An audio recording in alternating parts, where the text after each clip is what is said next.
Hey, welcome to Projects and Dad's Garage.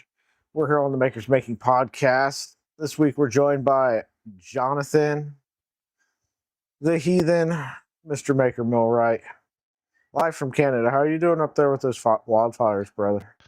I'm on the West Coast, so it's not so bad up here yet, but it's going to be. What most people are talking about is what happens to the East Coast. We get really crazy fires in August around here, and it's all Yeah, upcountry. It comes down. I thought I saw one just north of you when I looked on the map earlier today. So that's why I was asking. Cap, how are you doing, sir? I am chilling like a villain. He's joining us from some beach somewhere. Isn't that It's a 5 song by o'clock somebody? somewhere. Yeah, It's actually 5 o'clock in Colorado. yeah. It Does is. make me want two pina coladas. I will not lie. I could go for Or a pina colada. I am margaritas. not out in the workshop, obviously. I have no problem with margaritas either. But we are joined in chat by John Doe. How we do it? How she do it? Da Vinci, Daisy. What's up? Just been talking to Daisy this week about some emotes for the channel. I need some emotes So too. you need emotes? I need all the channel treatments. Talk to Daisy. Just ping her in the Discord. She did my intro scene and stuff, as well as Luke's Digital Dragons. He's the one that connected us. Man, gee. But anyway, so what's everybody been up to this week? Those in chat can chime in with what they've been up to as well. Well, I spent the last day and a half insulating the roof of the workshop. I just got done today, and it's now sweltering hotter in there. So we found a new issue that we're creating a heat vacuum. So we have to find a way to solve that problem.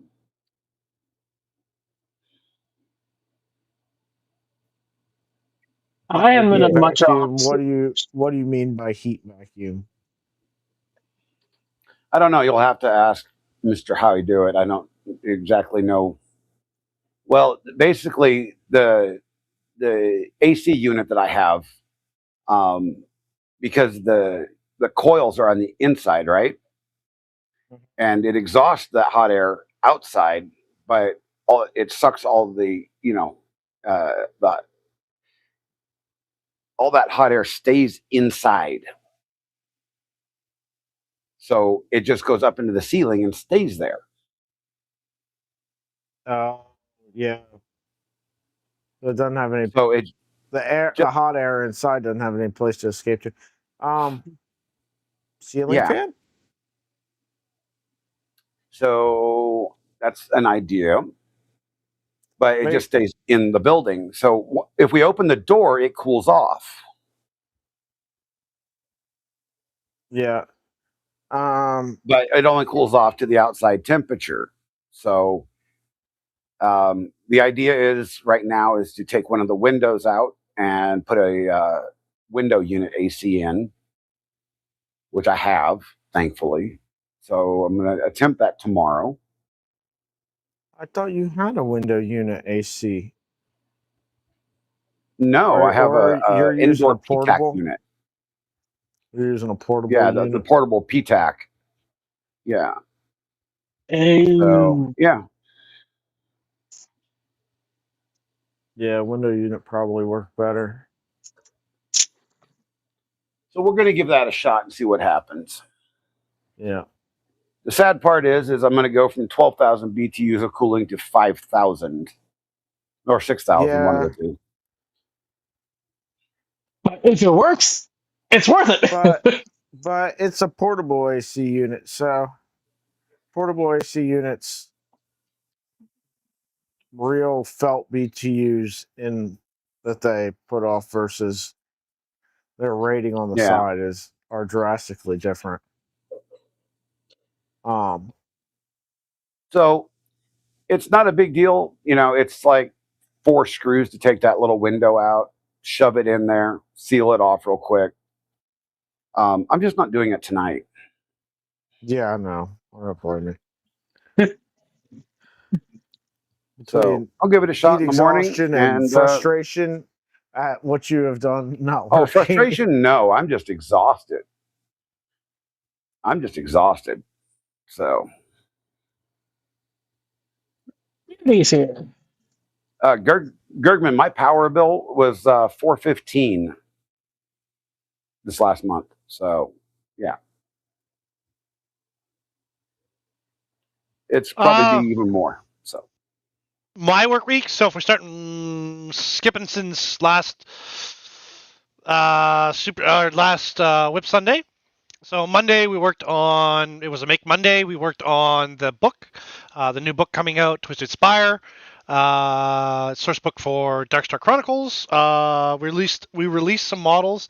I have to release a few more. I have some models to paint here that I have to finish up. Then we'll be releasing the new Invader Chargers. I believe the Clippers and the basics are out. The Mimic set is out now. So those rules have all been added to Darkstar Chronicles Twisted Spire. We're going to be reviewing some skill sets that are required to navigate the Spire. What else have I done? So that's Monday. Wednesday, we continue to work on the armored tugboat, which I'm printing right now. We're in the process of finishing the radar dome. We decided during my show today to run a 395 millimeter jack with a jar at 700 grams or 800 grams, somewhere in that neighborhood. So we'll be running that on the big machine. Of course, today was Funtastic Friday, but instead of just playing video games, we ended up designing a Gridfinity dice box with a custom slip lid. Hello, Ref. And then tomorrow is Casual Saturday, so for me, we'll probably be doing bookwork, although there has been some requests for me to, after doing Kern's show on Wednesday, for me to start working on a few more electronics program, which is I blame Captain Kern for most of the interactions when it comes to electronics in this lab. Blame me. Absolutely, I do. I blame you for many, many good things, my dear friend, and I appreciate you something fierce. And then, of course, I'm glad to be here with you, Alex, on Projects in Dad's Garage. So we may have some custom projects coming up here that you may want to build in the near future if I can get over my anxiety about building them. So that's been my week. Electronics. Yes. All the electronics. Reth, welcome to the podcast, man. Good to see you. Been a while. I'm muted. How you guys all doing? Well, sir, yourself? Good. I heard everyone at the same time. I'm going to come back to you here in a second because I got some stuff that we should probably talk about. Jonathan, how's it going? It's going good. How's your week been? It's been insane at work, but I got my printer going right now. Got my U1 going right now with some blaster parts. Nice. Did you get a nice long list of things to print when you got home after being away for a week? The list hasn't grown. It was the same as when I left, which is plenty of blaster stuff, considering how many blasters do I have to build back there? Yeah. They're fun, man. They're so much fun. They are. Reth, how you doing, man? I'm doing good. What you been up to? Boiling in this heat. Other than that, just repairing printers. I had three printers I had to repair. Oh wow. Reth, I'd offer you one, but they're in the fridge out there over the internet. That's okay. I had 2 Y linear rails go out on my Trident that has the monolith on it. they weren't new when I installed the monolith, so they're dead. The bearings Yeah. are just shot. And then another one. What happened to that one? Oh, I killed a tube compact. Oof. I think it was my fault. I also killed, what is that? The alpha nozzle, sheared right off. There's the top of it right there. I think an expensive. Yeah. I think what happened was I didn't heat it up hot enough when I was taking it out, and yeah, I fucked it up. So I'm waiting on replacement parts from Luke. He's now manufacturing for everyone's tubes, so we'll see what happens, how long it takes. That happened. I had to fix the core one, the nozzle on that. I don't know how I did it, but I clogged it again, and then I ended up melting the fan duct, so I had to replace those parts. And yeah, that's what I got done this week. Pretty productive. Alan says that's the second time he's heard about a tube getting killed. You know, I think what's happening, what I'm doing, because it happens a couple times for all my hot ends, is when I'm swapping out filaments, I'm retracting too fast, and you know, sometimes you'll get a little gunk in it, and I think that's what's solidifying in the cold part of the hot end. That's what I'm thinking. So I'm starting to pull everything up around 2 millimeters a second instead of 5. Takes longer and I'm impatient, but see if it works. Let's do the math. How fast I'm pulling mine up. Viper, Aaron, good to see you. Kid Cat, Steven. Oh, you know what? I need to send somebody an invite link.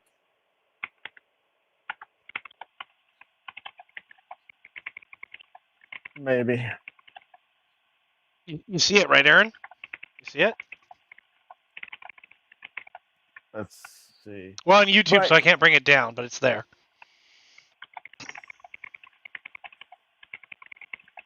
No, right. Your pineapple's not upside down. It's the wrong direction. I still don't know what that means. And so that's a retro maker pineapple, by the way, in Polymaker glow in the dark green and silk green, and behind that is an Aaron F geared, what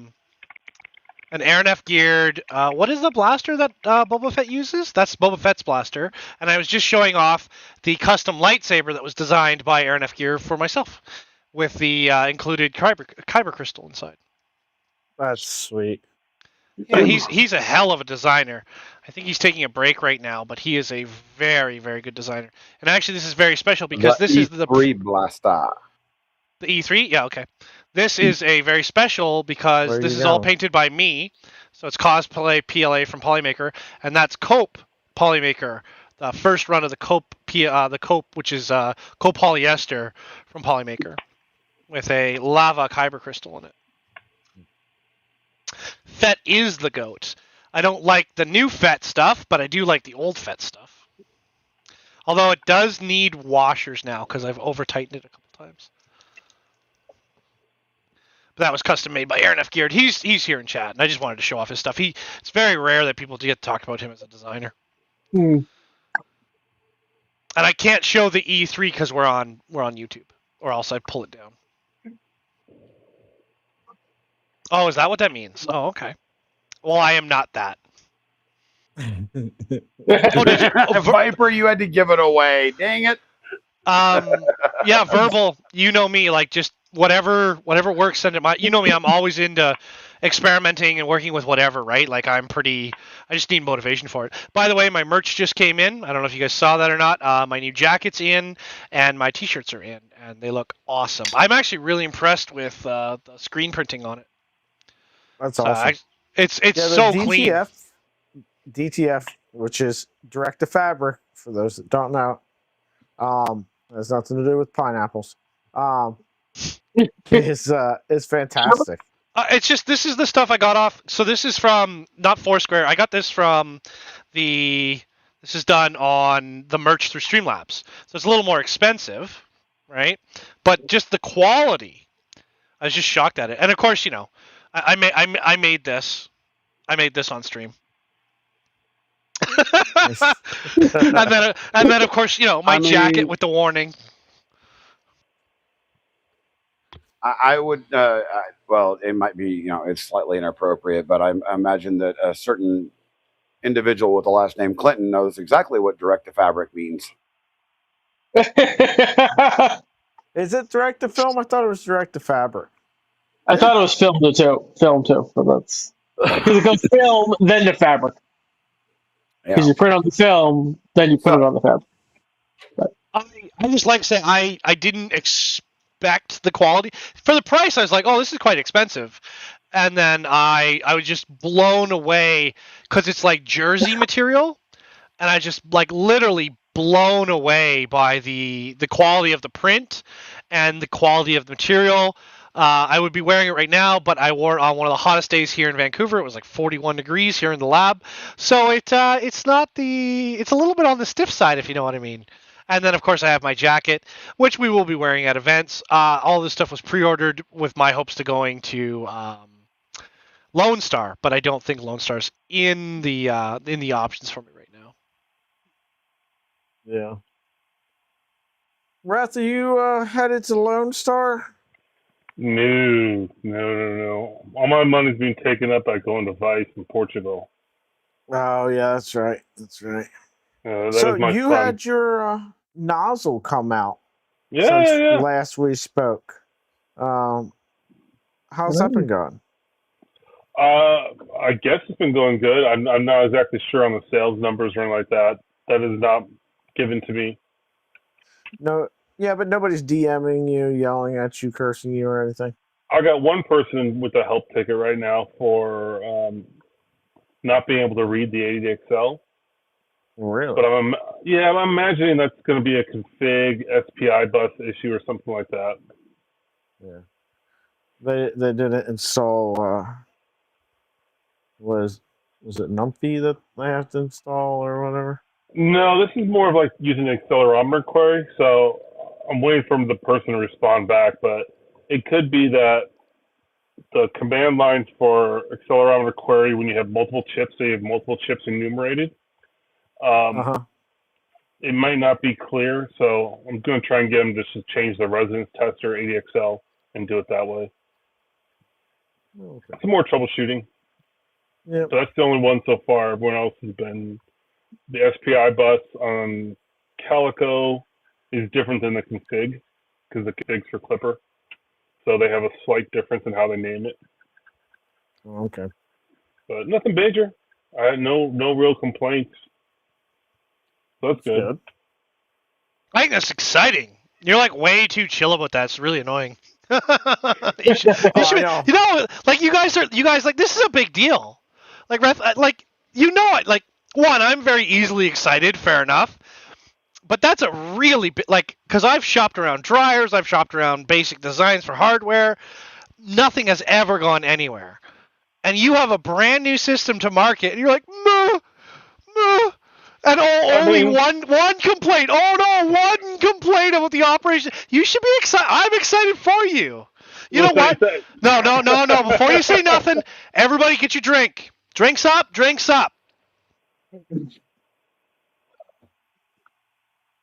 To our boy Wrath, and to the tribe, invisible. To success, to honor, and adventure. oh. Thank you. But it wasn't just me, though. I mean, it's been a team effort, and I'm not the only one that came up with it. So then they should be here celebrating with us too. Oh, I don't know what you want me to say. Sleeping. Slackers. I tried to con somebody into sending me one, Wrath. Do you want one? Brother, we've been talking about this forever. Yes. I just got one. I just got another one, so I'll send it to you. DM me later on. DM me your address, and I'll send it off to you. Will do. Yeah, I was trying, but no bites on it, unfortunately. But No. I'll send it to you. You can play around with it. I'll send you 2 yeah. nozzles. Awesome. That way, if you break one, you got a spare. I appreciate you. You're welcome. It's one of the things that I've been, the product that I've been most excited about in 2026. I don't know, man. There's been a lot of good products out there. I saw the little pick list you guys had earlier, and there's a lot of stuff out there coming out. Yeah. Some very Speaking cool things. of, Cap, what do we got in the news? Well, there's some pretty cool stuff out there, and one of the coolest things I saw was the UG child-focused printer. It seems silly, but getting more kids involved. UG launched a child-focused AI-assisted printer. This machine has been in development for some time, the toy actually. Box? Is it like the toy box printer? Yeah, it's similar. It's the Fun Box, and this thing is a little bit sick. It's kind of cool. It's a little bit expensive, but anything that gets children involved, to me, is a win. There's a lot of companies that have come out and said that they're gonna that they made printers for kids. None of them are made for kids because they're hard to use and they break. This thing supposedly is almost bulletproof. Now we know 3D printers are not bulletproof. But if it's easy for them to use and it has got this AI sketch quality so that they can just, like draw a picture he's not explaining it. So the we've seen this in development for some time. Okay. And it's very, very exciting. And I agree with Kern. Like, this is super exciting. So you can talk to it, you can text, you can write to it, like AI generated, or you can draw to it and either get assisted or have it make whatever you draw. Mm-hmm. This system, I had forgotten about this machine. Kern and I were talking pre-show. I had forgotten completely about this machine. I didn't even know. They added a HEPA filter to it, too, to make it even easier on the kids. And they're not talking crazy money. It costs the same price as an Ender 3v1. Yeah, it's $269 for the introductory price. The excitement you guys are saying is really over the software features. Yes. I see something like this. I don't know how many of you have small kids, but if you ever had a small kid, this is going to be in the trash within a month. Or it's going to be forgotten. If it works as intended, it'll be fun, and they'll keep using it until they outgrow it. And that may be a month. It may be 2 months. I think if they had the software, release the software on its own, and integrated it with, you name your 3D printer company, I think that would be better. I think trying to get into this hardware aspect, because what's going to happen is, you're going to get parents that know absolutely nothing about 3D printers, just buying this cute cube. The first time that something happens wrong, which we all know something's going to happen wrong, right? Of course. It's a 3D printer. Yeah. Yes, it's going right in the trash. You think so? Oh, yeah. Like, I don't have kids, so my bias, look right? at the box. Look who it's designed for, right? It's there to be cutesy, kind of fitting like a kid's toy, right? If you've got a kid's toy made in the last 20 years, right? Something breaks on that, the first thing you do is like, okay, little Johnny, that was fun, but now it's done. You're not going to sit here, especially with the market that they're being marketed to with this device. Yeah. It's not going to get repaired. Yeah, because I would think that the age would be 8 to 12. How many printers sold to adults end up on Facebook Marketplace because the nozzle clogged and they don't know how to fix it? A lot. There is that. So my question is on this, and this is a valid question to Funbox, all right, the company that makes this thing. What's their tech support going to look like? It's probably going to be non-existent. to be honest with you, because they're going to get non-tech people calling up like, "Oh, your grandma." Because you have a valid point. You have a very valid point. You're going to have parents that generally don't know what they're doing, have never used a 3D printer before, and they're going to buy this for their kid because their kid's going to go, "I want a 3D printer." And most likely for Christmas. They're going to buy this thing. Yep. So if they have really great tech support and they can walk people through basic troubleshooting, this will be a hit. If they're, and I hate to say this, like 90% of the industry, and they have zero actual live support, and it's email only, and it takes days to get a response, you're right. These are going to end up in the trash. Well, the price is too cheap to have actual support, right? It's the price. What was the price? $300 maybe. $269 right now. Yeah, that's too cheap. There's no customer support. That's going to be online help things, online chat. That's going to be AI driven. These things, as soon as that, it's going to be like an easy bake oven, man. Well, right? I'm just replying to that. That actually is the return. I was going to ask where you guys feel about that versus the easy bake oven, because it's in that price point. Because I don't think easy bake ovens were all that cheap. Oh no, they were dirt cheap. No, they were like to make your own cookies and stuff. Yeah. Yeah, they were dirt cheap. Okay. Oh yeah, they were like 30. I mean, heck, you can buy one right now for $50. Okay, but that is the same price as what I paid for my Ender 3 years ago. So. Right, but look, if you look at it, right. So this is, and all kudos to them for doing the software aspect of it, right? Like, I am not complaining about that. I'm looking at the printer itself.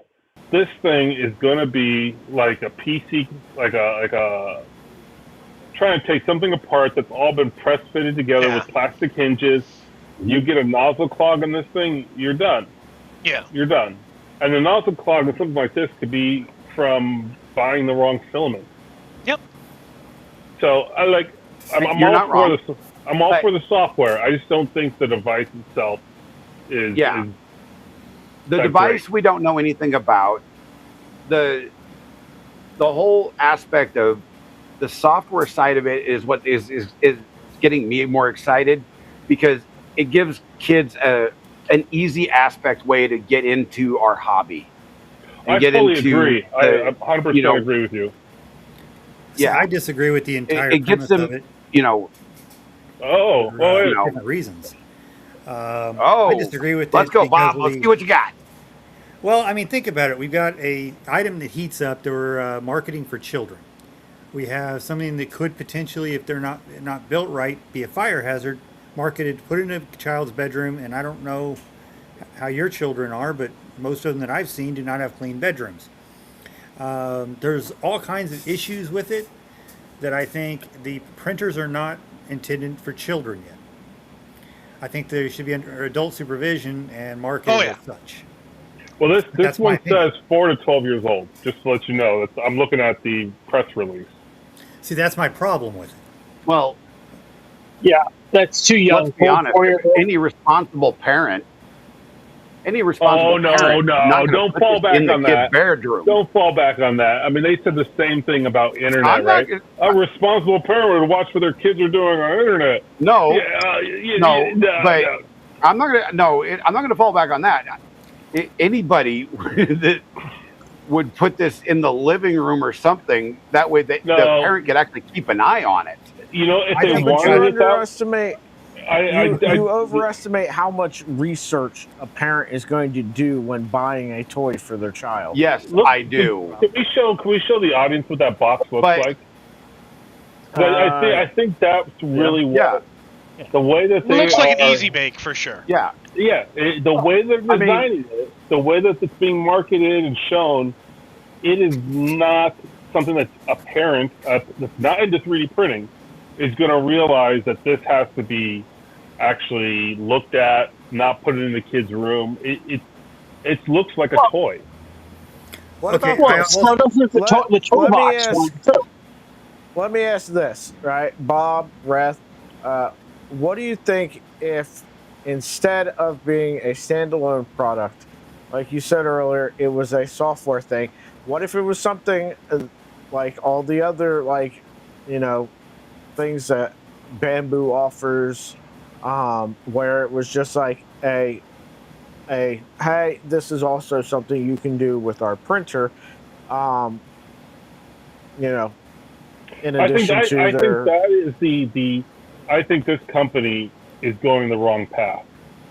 I think they have software, and they need to be able, effectively a slicer is what they have, right, and something else. Yeah. That needs to be co-marketed with or sold as a standalone product to go with 3D printers. Maybe a bundle, right? Like an A1 mini bundle, a Core 1 bundle, whatever your rest of the guys have, right? Like a Kitty bundle. And you get the software, and your kids can do this. And that way, the printer itself doesn't look like the toy. See, that I support. What I'm saying is we're overestimating what parents can do or will do, and we will run into issues with that. I'm not debating that fact. I mean, that's why I don't believe that this should be in a child's room itself. But that's what it's marketed for. You know, that's where it's going to end up. Most likely, yes. I mean, but we all came from a feral generation. Well, there's many of us on the panel here that came from a feral generation, and even my parents didn't let me play with a light bright in my damn bedroom. Well, because they knew that thing was dangerous. Times are different, man. I mean, kids. We had chemistry sets. We had the lawn darts. We had. Oh yeah, I had my chemistry set. They didn't think one bit about a chemistry set, but that light bright was dangerous. Yeah, my dad didn't teach me about a bicycle. I could use a light bright in my bedroom growing up, but that's. Okay, so remember that we are all of an age where we grew up with things that were dangerous, right? And like I was at the pool on Wednesday, and I'm looking around, and I'm like, man, it is a lot of kids here that have kids here, right? You got 18 to 20-year-old people that have kids that are, that means you're getting old. 4 or 5 years old. Yeah, but those kids that have grown up exclusively in the 2000s never got the lawn darts, never got the chemistry sets. They grew up without the dangerous things. Oh, I don't know about that, sir. No. So, yeah, there's obviously some dangerous things, but they didn't grow up. And not the same. So the first thing in their mind isn't, let me make sure that this thing isn't dangerous for my kid. Their assumption is that it is safe because it is something that is being sold. I'm going to give you one better, sir. Your parents probably felt the same way about you versus their parents. Oh yeah, right? No, So I find that to be a bit of a. Have been getting better.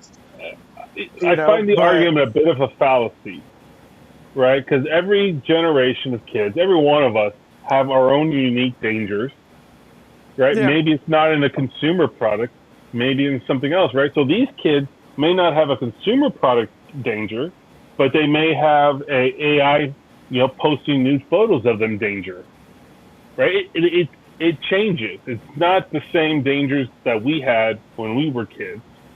These are different dangers. Yeah. We're talking about putting a danger that they haven't experienced in their room, even if we did. And we're also talking about a generation that knows better. That's on the panel.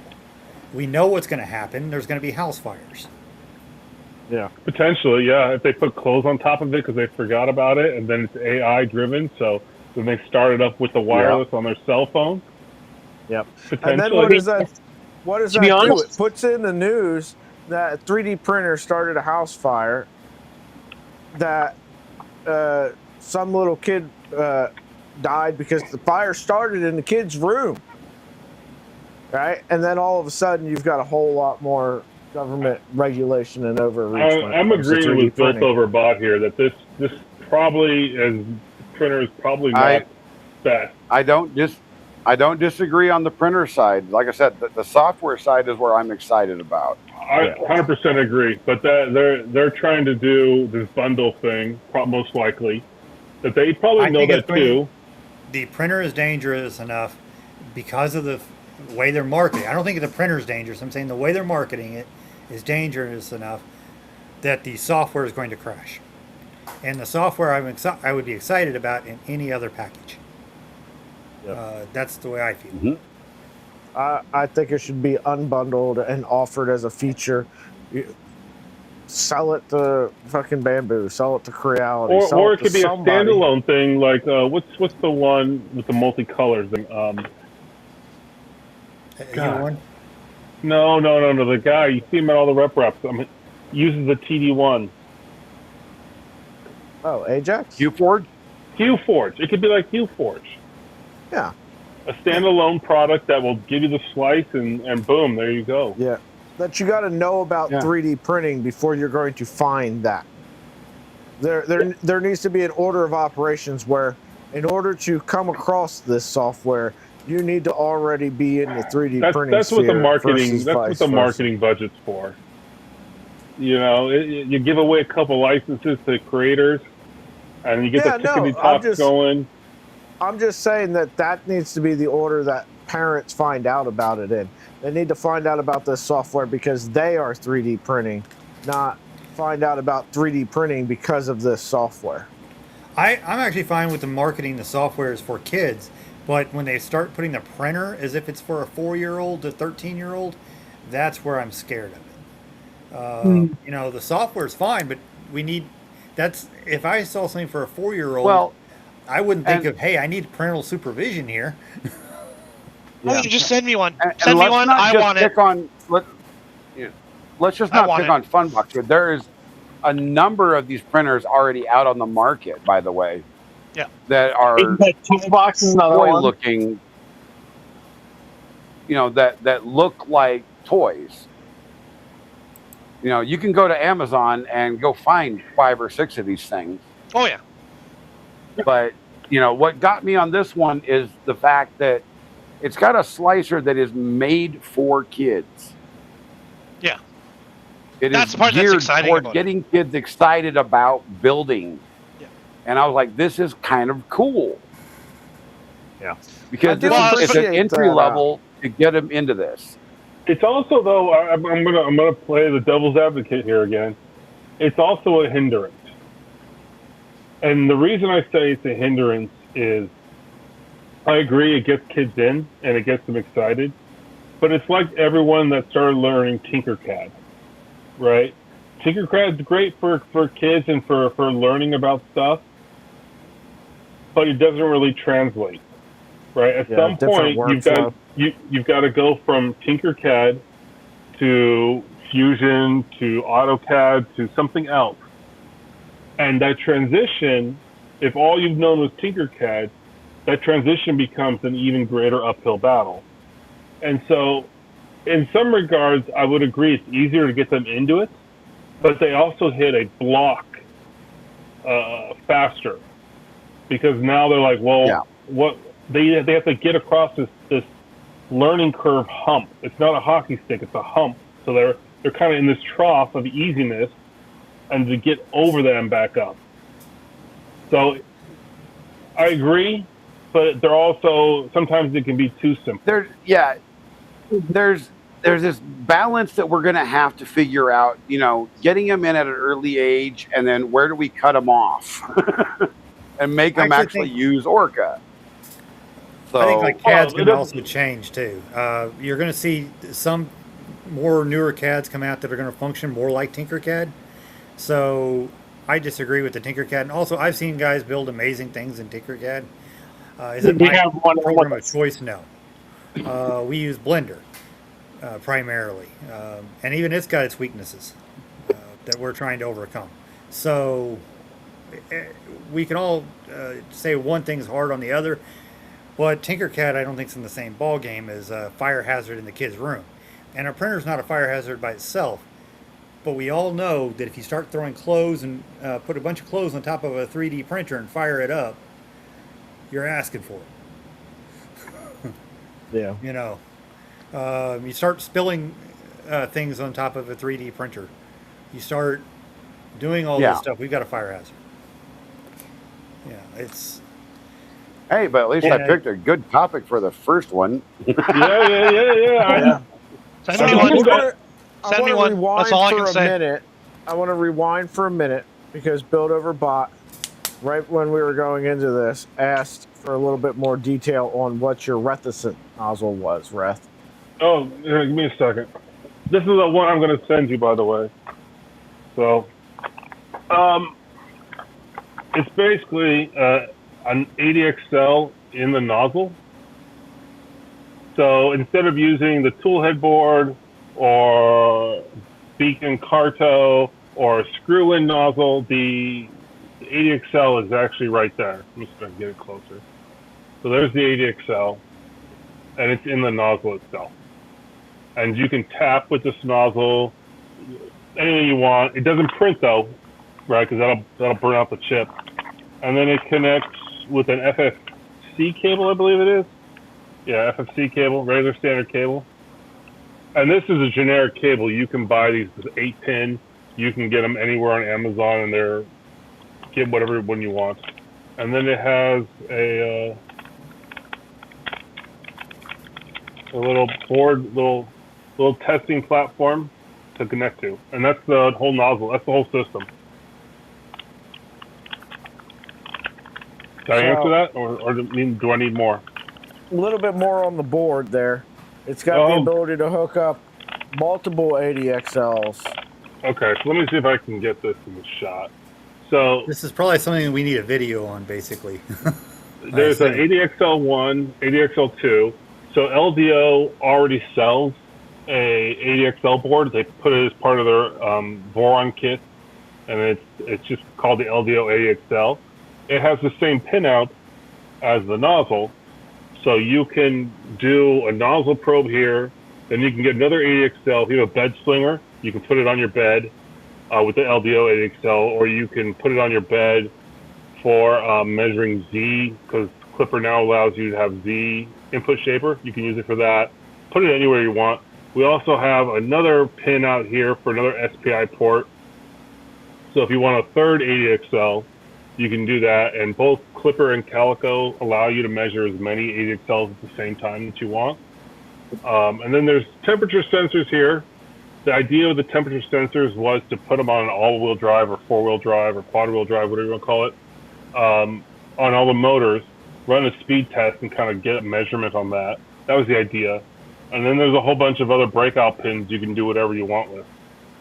And then it connects by USB-C, so you don't have to flip the cable over. You just click it up once, and then you leave the cable there and you're fine. Any other questions?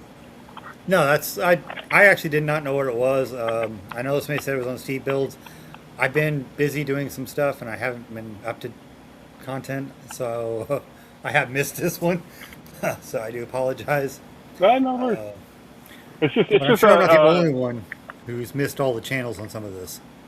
Yeah, no, it's good to go over it because others in the audience that watch this podcast back on. And the unicorn horn is on there, and there's a unicorn on the PCB for Gregman. And every purchase, a percentage of the purchase goes to 3D printing elves. So we can buy more filament, print more toys. That is awesome. Yeah. So one point I wanted to make, went back to the previous thing too, is I think you have to be careful too with like bamboo now being carried in Targets, because there's gonna be a lot of parents there probably buying those, not really thinking twice either. Oh, 100%. 100%. I talk to those parents all the time. And those parents are generally the ones I talk to are teachers. And but the difference is a bamboo does not look like a kid's toy. Correct. But still, with the A1 Mini being sold there, I could see there's going to be a same type of potential where there's going to be plenty of parents that don't know the thing, and they're going to probably Target's for getting a lot of those return. I could see. I can see a lot of returns too. They're probably also not putting them right next to the Barbie dolls. If I had to wager a guess. They're In Target, electronics. yeah. They're Electronics is right next to toys. We So can't yes, they're pretty basically close. make this where no parent's going to buy it for the kids. In fact, I encourage 3D printing for children. It's just that I don't like the idea of selling it like this to where I think it's more likely that they won't pay attention. I think it's. I think 3D printing is great for a child. It just should be in the living room. I also am not sure I would want my 3D my kid with a 3D printer in their bedroom myself. That's me. We don't know how these fumes are going to affect it if you're sleeping with it every night. It's got a HEPA filter on it. Yeah, but the HEPA filter, you got to replace the filters, and most people that buy these are not going to replace filters. I just remembered to replace my And are furnace they gonna filter be- after a that's year another the other question. day. You do not want to know what it looked like. And I'm an adult. That's the other question. Are they going to be keeping those in stock? Or are they Yeah, going to be that's like the every other company and stock them for 6 months and then, it's just never going to be stocked again? I think what's It's a happening, well, standard SKU for that. if we talk about bamboo, right? Bamboo is going the way of Krispy Kreme donuts. Right? And what I mean by that is Krispy Kreme donuts, at least where I live, was really Hot big. and ready. And then hot and ready, they had a store. And then they're like, how do we make more money? And they started going to every single grocery store. You could get Krispy Kreme donuts right there. And then every 7-Eleven you could go get. And they basically flooded the market with their donuts that people got tired of them. Right? So Yep. Bamboo's doing the same thing. You can go on Bamboo's website. They've got all this marketing. I'm sure they pay a lot for all the marketing they're doing. And then you can go into Best Buy and get it. You can go now into Target and get it. And sometimes those stores are literally right next to each other. Yeah. So are they flooding the market such that everyone that's going to want to buy a Bamboo or a 3D printer has already bought? I think they're also in Micro Center, right? Oh yeah, I they don't got know. that. Okay. So like all these places they're at, have they flooded the market? And if so, what does that do, right? Are we going to, because if they're, what I've seen in my life with companies is they flood the market, they do this big thing, and then people stop buying because everyone that wanted that Krispy Kreme donut got it, and they don't need it anymore. And then the market kind of collapses, and then you get the company a lot smaller at the end. Oh, that's So, coming. That's you know coming. what is Absolutely. a conversation that I had just the other day that I found very hilarious. So I was talking with a gentleman who has a business selling 3D printed stuff at craft fairs, street fairs, whatever. Flies are ridiculous. And he was complaining that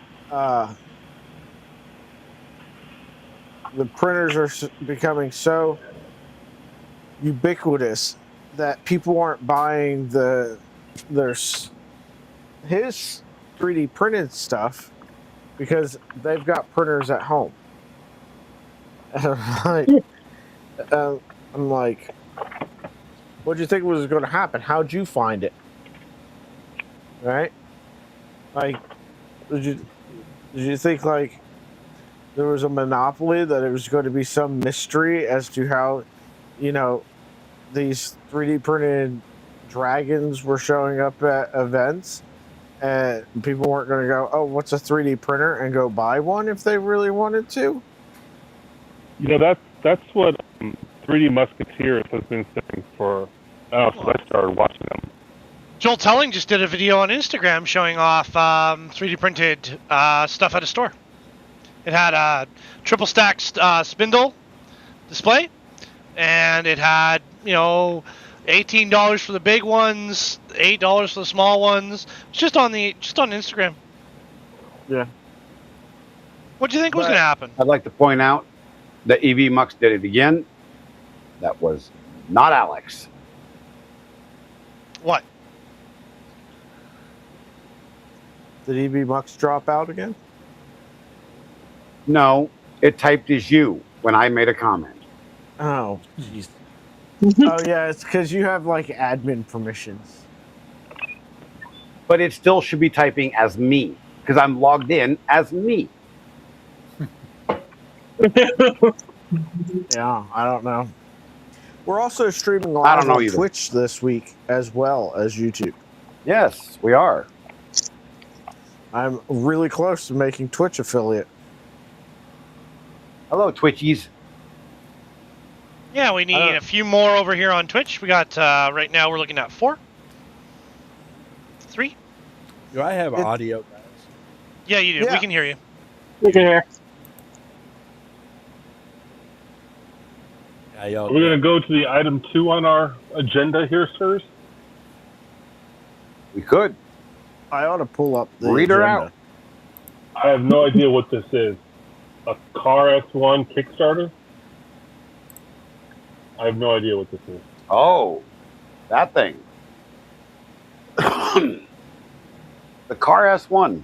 Yes. Oh, the KRS one? I hate Kickstarters. The KRS one. Yes. Somebody go for it. I already read one. All right, I'll give it a shot here. The Care Car, a 3D printer. It's on Kickstarter. It is, what is it?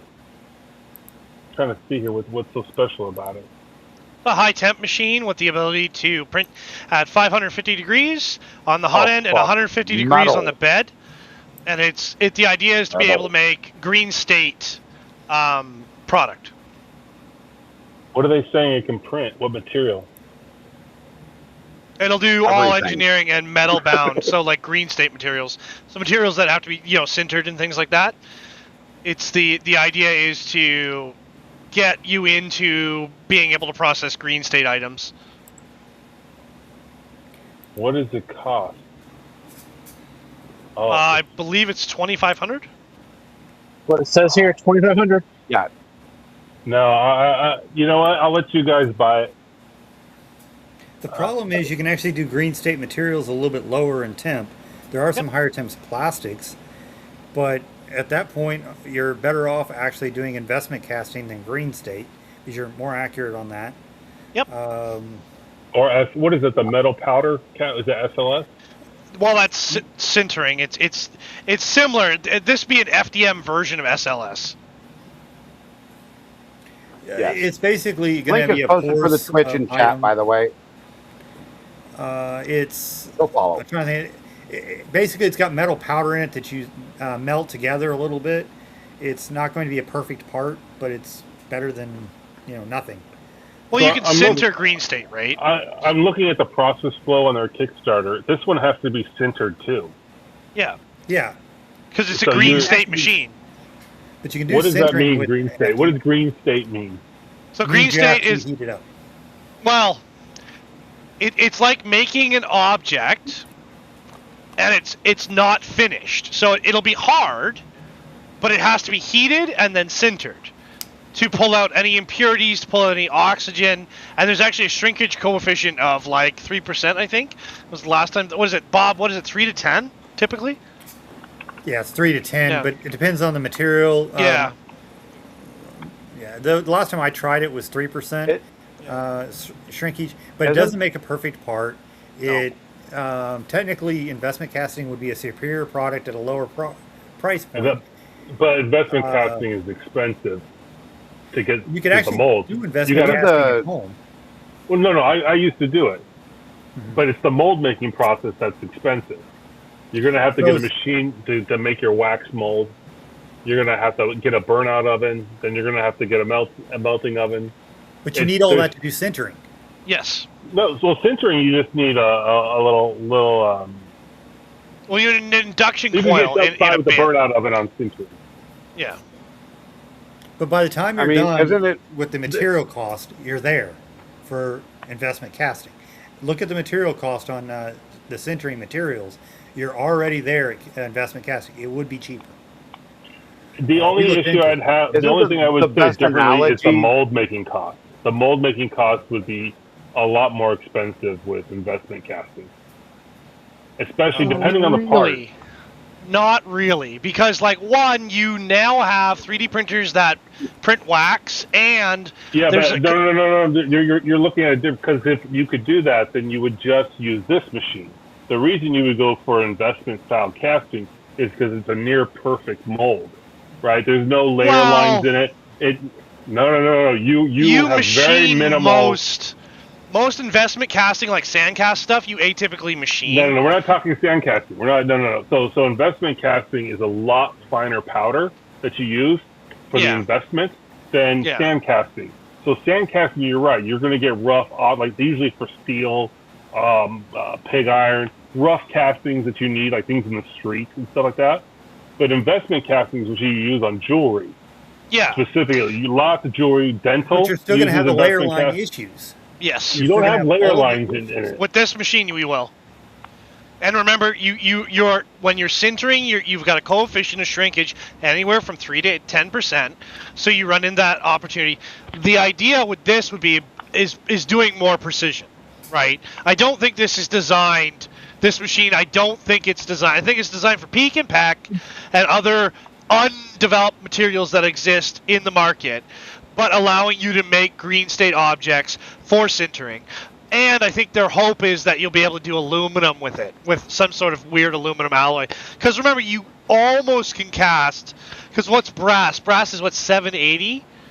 What's the melt point of brass and copper? No, that's not right. Copper's 1100. So yeah, so the only thing you're doing with this machine is you're doing green state, 3D printing, and high temp materials with a bed temperature of 150 and a material temperature of up to 550. Right. You're basically looking at adding two plastics that I'm aware of that would be advantageous for engine parts or something of high temp value to a certain extent. But you still aren't going to reach the temperature of doing aluminum. And I agree, investment casting will do higher detail, but the printer won't. That's why I'm saying you could actually use PLA in an investment casting and get the same quality for a lower price. Would it be as good a quality? So you're comparing PLA, a mold made in PLA, to investment casting versus this in metal. Correct. Well, but because the mold made in PLA would be slightly superior to this. I'm comparing straight investment casting. Like I got a wax mold and I'm making a wax. I'm doing lost wax casting, all that, versus something like this for a metal part. And in that sense, compare equal to equal. You're comparing a higher quality to this. But it depends on what's equal here, right? Like what is the goal? What would be your goal with this? And what would be your goal with quality? The PLA mold will be slightly superior quality to this. So therefore, I'm saying equal quality. Well, and remember, you're comparing a better quality unit. They do make a precast filament, so something to fit into the lost material investment casting. They do that. No, right? That is a thing, right? You can get machine gradable wax and stuff like that, and for all this stuff. I mean, I could see this maybe as a prototype machine. But that's what it is, yeah. And remember, a machine typically of these grades. For those of us that are laymen that don't understand a lot of what you guys are referring to, because I haven't gotten into the higher grade engineering shit yet. This machine, basically green state. I understand what green state is a bit. It's basically, in a common analogy, correct me if I'm wrong, is like a clay printer, and you still have to do post-processing on it. You still have to bake it in an oven. Clay would actually be a green state print as well. Yeah. And the difference between what Reth and I were comparing is he's comparing a higher quality product and going for the finished product of what he wants. I'm trying to compare it to a product that it would do. That's the difference in opinion we've got. But that if the printer would do a better quality, what this printer itself does is it uses a green state filament. Yep. A metal filament. Yes. To print out. Metal You still have to filament. do a post process. Yeah, a metal embedded filament that you still have to bake. Yes. Essentially. Well, in order to finish it. No. There's we'll make two. it simple. Well, baking is a fine analogy in a sense, yes. Yeah, sure. Yeah, it's just an analogy, is all. Okay. Yeah, but essentially, Yes. And see, you also have to almost make a mold to hold it while it's baking because of the way it shrinks. Well, typically you'll put it in a So bed of that's why material. it's not Yeah. accurate. Right. Yeah. Which essentially it's kind of like making an investment mold of it. So you Yes. still have to keep the quality at it. so there's more and that's to where the it, not, problem's not like clay printing. Yes. No. Everything, like, I'm agreeing that with everything Rhett is saying. I'm just saying I don't think it's getting a quality enough to make it a fair analogy. Well, yeah, I don't think Gotcha. it compares to Gotcha. Lost Wax. Like, I don't think that's what they're doing. I think that what they're doing is, like Reth said, I think it's a prototyping machine. I think the idea is you run high temp engineering material with it, and then you run green state material, and then you post process your green state. I think that's what it is. I think you're, because like there's a bunch of different ways to do it. It's not necessarily an oven. Sometimes it's like you put it in a base material and then use an inductive field, and then it cooks the thing, but it pulls Too much, material. man. Too much. Sorry. You put it in your easy bake oven at like 1,000 degrees. Yeah. And it shrinks it, takes the moisture out, and it gets all the metal to stick together. Okay? Yes. That's the burnout. That's the oven we're talking about. Sure. Easy enough. Yeah. Because Sorry. Right. My bad. I just assume Most everybody of knows what this I has know. been us trying to simplify it beyond what we really Yeah. should be doing in a way, but No, and I like discussing the what you finer guys are points saying. of it.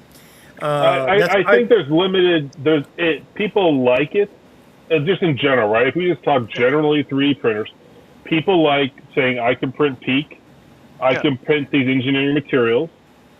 They like saying that. However, I think the use case for most people does not include that at all. But they like it. So Yeah. this is going to be a printer For most that people, no.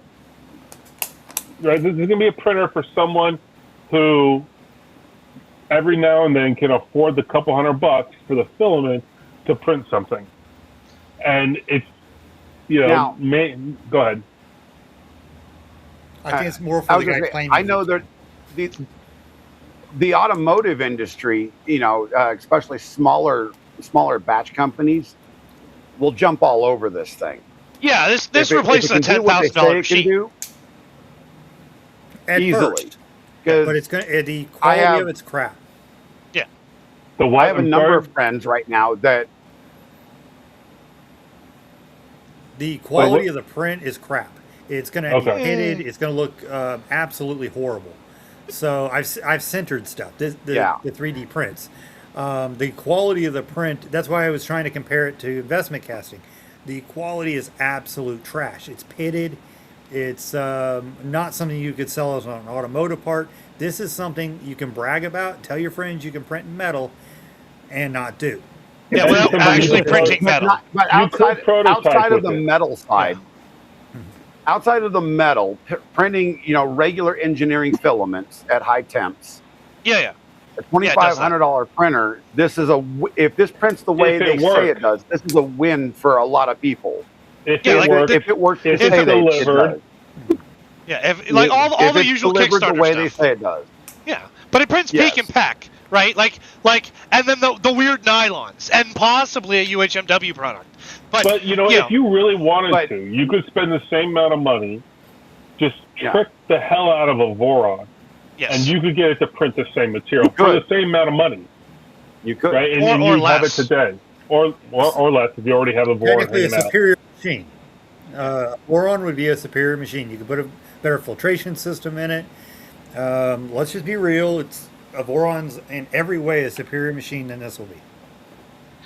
But the thing is here's the thing with Vorons though, you get the standard automotive shop, they don't want to build a machine. Correct. They want but you're not going to use this in a just like Build Over Bot said, you're not going to use this in a standard automobile shop because the parts you make on it will break under strain. Yeah, because they're sintered. Here's the thing. I have 3 friends that run automotive shops that do custom parts. And this right now do the parts, they are spending. They have $10,000, $15,000 machines. Then multiple $10,000, $15,000 machines. And they That's would a lot of love to money have a make. $2,500 machine. Oh yeah. And Like they this. spit love out it, parts. and they'll They buy spit it, out but it won't work. hundreds. They spit out Well- hundreds of parts a day. Yeah. Yeah. So I think Captain, there's a disconnect. I understand your position, but Build Over Bot is saying the way this machine works, it's not a replacement, or the quality of parts that potentially could come out of this machine is not going to be a replacement for your friend's $10,000 machine. It will print the parts, but that's they what won't. Yeah. Okay. But it's going to. I People are going understand to buy that's what I'm it saying. thinking If it will work. Yeah. If it performs the way this Kickstarter is promoting it, people are going to buy it thinking that. Yes. Okay. That's what I'm Absolutely. saying. Well, and remember, it is doing peak. It's doing peak and pack. It is doing that. At 150 on the build plate, you're looking 350, 360 for peak. You're right there. You're right there. Not only that, but you can use this as a baking oven, right? Like you could bake in it, you can anneal in it. But sintered stuff it can be really good. In Airsoft, we used to have a lot of sintered gears, and as soon as the load on the springs would go up, we'd start eating teeth off the drive. Sintered is okay in certain applications. It's better than plastic, but it ain't the same as milled metal, right? Mm-hmm. If that makes any sense. And it has natural fissures and issues in it. Do I think this machine can replace a $10,000 machine? Yes. Depending on what your required output is. Like you could print all your Voron stuff in Green State with this machine, Green State aluminum. So that's like a suspended aluminum matrix in a material that you can then go sinter and have all your aluminum parts. And they'll do fine for your machine. But you start putting that stuff in cars and stuff, depends on what it's for, right? And I still think you're going to machine it. I still think I think you're going to get really close, and then for the fine detail, you're going to then machine it, I think. But do I think it's cool? Yes. Yeah, right, Bob? Like you and I are on the same page, I think. I just don't John think Doe that has it's got been talking about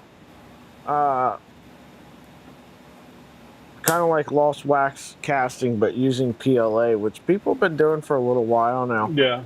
They also make a product for that, so you can get a material that burns out easier without any residue, and you can print wax now. And there is actually lost casting machines that just print wax, like Reth was saying earlier.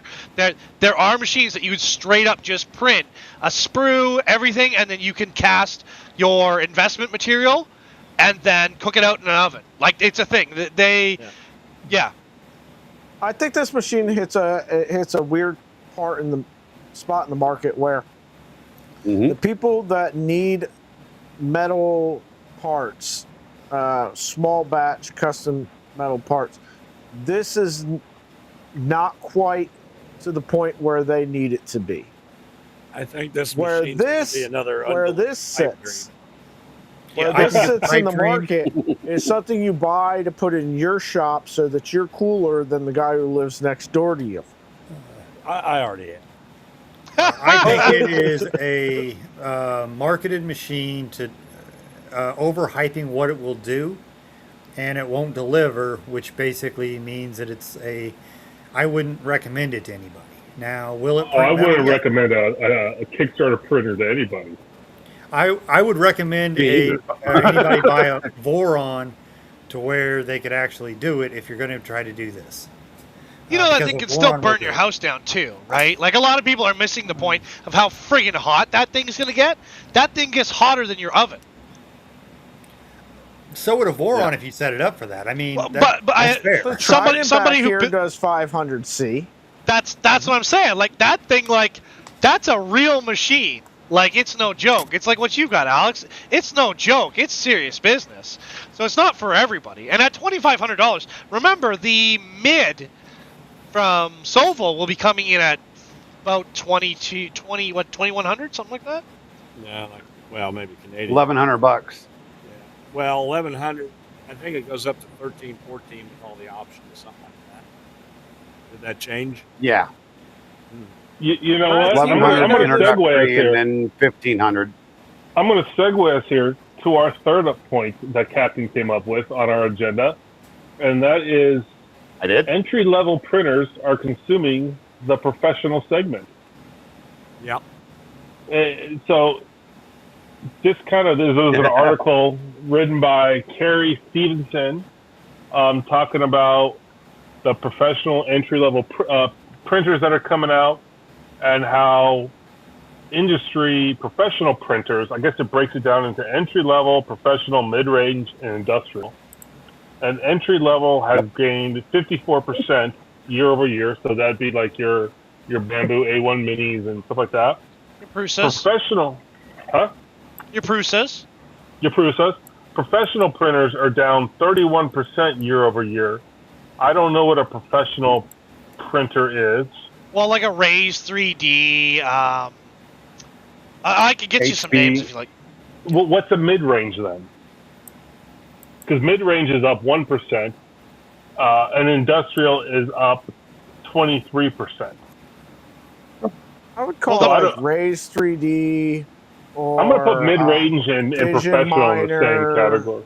Yeah. As kind of your, like so anywhere between $2,000 and $20,000 machines, I'd put it in mid-range. So it looks like entry-level, which is consumer-grade printers, and in your industrial, which would be your, what the hell is that one company that's huge? Stratasystem, for example. Stratasys. Those two categories are growing 54% for entry and 23% for industrial. But your mid-range, your Raise 3D style, are actually down about 30%. Yeah, there's a big division happening, right? Between like a $300 machine, like say 300 to 1,000, and 1,000 to 2,500, and then 2,500 and up, right? That 2,500 range, like a lot of people are really interested in, but it's not growing as much as the low end, the cheap machines. You know, look at the A1. That's considered a budget machine. Look at the Atari 2 Carbon. Why do you guys think this is, though? Right? Why is the entry level going so much and industrial is going up, but everyone in the middle is going down? Well, is it because the printers are cheaper? I think that machines with the capabilities like, you know, the Bamboo printers, even like a Century Carbon, these enclosed machines that previously a shop like the company I work for, right, where we used to have Raise 3D and stuff like that, and now they're running Bamboo machines. There is no need to spend the money on $10,000 machine when the $1,500 machine does the exact same thing with more convenience, more repairability, easy replaceability if something goes wrong. Because at that price point, you don't even care about the repairability. No, that's the thing. $10,000, you chuck it and get another one. Yeah, we're chucking $10,000, $20,000 machines because, crap would just go wrong on them, and it was more economically viable to just throw it out and buy a new one than it was to pay somebody for 2 weeks to try to figure out how to fix the stupid thing. Well, and even Raise 3D main boards, a headboard is $400. Yeah. Machine's $2,100. Yeah. So now they're just buying, a Bamboo, and guess what? You can order the parts on Amazon, have them there tomorrow. It's easy to fix. There's plenty of how-to tutorials out there. And get one off Marketplace for parts if you have to. Well, yeah. Look at the U1 exploding. Are actually better. Like an enclosed U1, you're printing ABS, ASA, nylon, whatever you want. Even on an A1, you can print nylon. Like that. That's why the low-end market's growing. Are just eating their lunch. Yep. Right? Low price tag, high capability. And as cool as machines like the Pantheon and stuff are, realistically, does it do anything that the Bamboo won't do for a company whose job is not 3D printing? They just need 3D printed stuff in their workflow. Yeah. And even like if your job prototypes or is whatever. 3D printing, Yep. if you could buy 2 of them and have a spare for if you're actually producing and it does the same job, what's the point? Why buy I $10,000? think that's the key right there. What Build Over Bot said. I can get say 5 bamboos for the price of one raised 3D, and I got production in parallel now, so I'm Wow. producing 5 times as many parts. And if one breaks, just throw it away and replace it. The J1 from Snapmaker, the IDEX, right? Say we're doing apples to apples. So the Raise 3D R3 IDEX, Snapmaker J1S IDEX, same machine. Do you know the price difference between the two? Because the same volume, everything. Actually, I think the Snapmaker's slightly taller. About $1,500. That's the difference. Yeah. A J1 is about $1,100. A Raise 3D is between $2,200 and $2,300. Somewhere in there. Yeah, which I'm sorry, you'd be a fool to buy the Raise 3D. You could buy 2 J1s and have a backup. And you're still getting the same thing. Yeah. And remember, you're still getting the switch. You're getting the quick detach hot ends. You're getting You're getting the feed. You're getting cloning. You're getting mirroring. The machine runs on Clipper, so you can, if you're into the programming, you can change the programming coring on it. Like, it's all there. Whereas like Raise 3D is closed culture, right? It's Raise 3D stuff only. So And plus, remember parts pricing. Your nozzles are cheaper. Your everything on that is cheaper. Yep. No So- required service contract. Yeah. Yep. And remember, Raise 3D does have a 2-year service contract on it. Required. Yep. That is a fact. So that's the big thing. The low end market, the ranges between 100 and 1,000 or 1,200. That market is so good now. We're doing stuff now. Like the A1 was the beginning of it all, but look at the U1 from Snapmaker. That machine is ridiculous for what it is. Sure, it's smaller volume than the bigger machines, but we always have that talk about how big do you need to be? Do you need that? Yeah, I agree with Down Undermaker. Unless you're doing aerospace, and even then, aerospace, they're using like resin or SLA or SLS. They're running crazy stuff, even for their prototyping. They're running like ridiculous materials that we're not going to get our hands on, right? Yeah, but they're running machines from like HP and stuff like that. Yeah.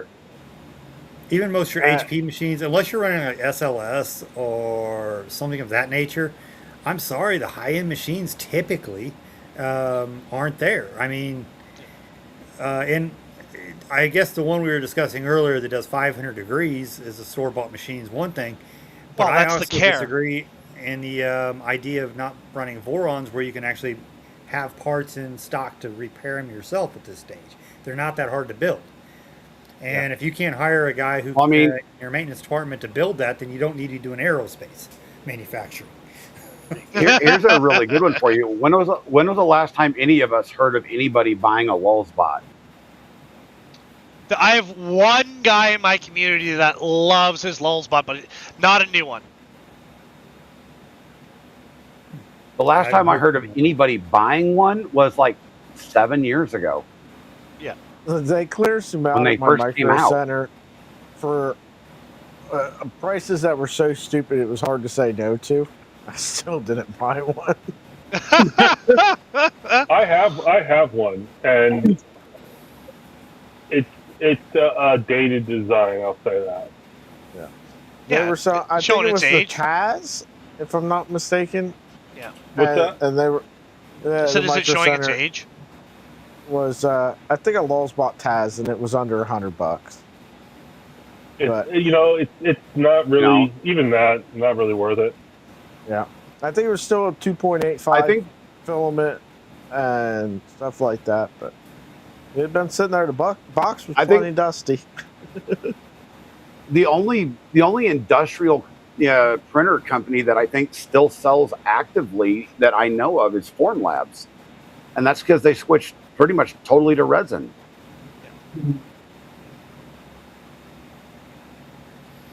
I would think most industrial printers would still want something non-resin because resin has its weaknesses.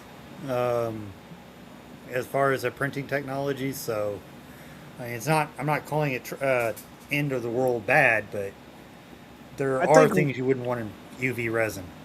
yeah, I think I mean, in manufacturing, most of the resin stuff that you resin print is you've designed something and you're looking to injection mold it, and you want a surface finish as close to what that finished product is going to look like. It's not a functional prototype, it is an aesthetic prototype to see what this thing is going to look like in real 3D space, not on a computer screen. That's what most of the resin stuff gets used for. I'm going to slightly just going disagree on that through- one. I went to, I had a business trip and I went to some semiconductor manufacturers, and they had a Stratasys resin printer there. And what they used it for was to actually prototype in 3D space for this semiconductor equipment. And then they would use that then to get the dimensions right and accurate for what they were designing for. And then they'd have it machined in metal. Yep. So it really was a quick prototype in resin to get, because it doesn't have the layer lines, the same layer lines as, say, a 3D printer or a FDM. And they'd get the size right. Or if they needed it, they could also machine that little plastic part or resin part. But it was really there as a template for their metal. Well, it's a test sample, right? It's a test sample. It's you got a weird bracket that has to fit in $100,000 machine. You're not just gonna. No, we're well above $100,000 at this point. But yeah, they would use that for that, for exactly that, for air ducts, for things to hold lasers, alignments, anything you can think of. They would use that as their quick prototype, and then because they can just slot it in. Right. Yeah. And I'm sure the engineering labs would be like that too. Yeah. Right now, I'm on a very popular sales website. I'm not going to say who, but just looking at some of the more, quote, professional industrial type systems, and like the Vision Miner printers, the IDEX systems, $15,000 to $35,000. Yep. For their IDEX what's its volume? They're 300s. Yep. 300 to 350s, and it's like that makes zero sense to me.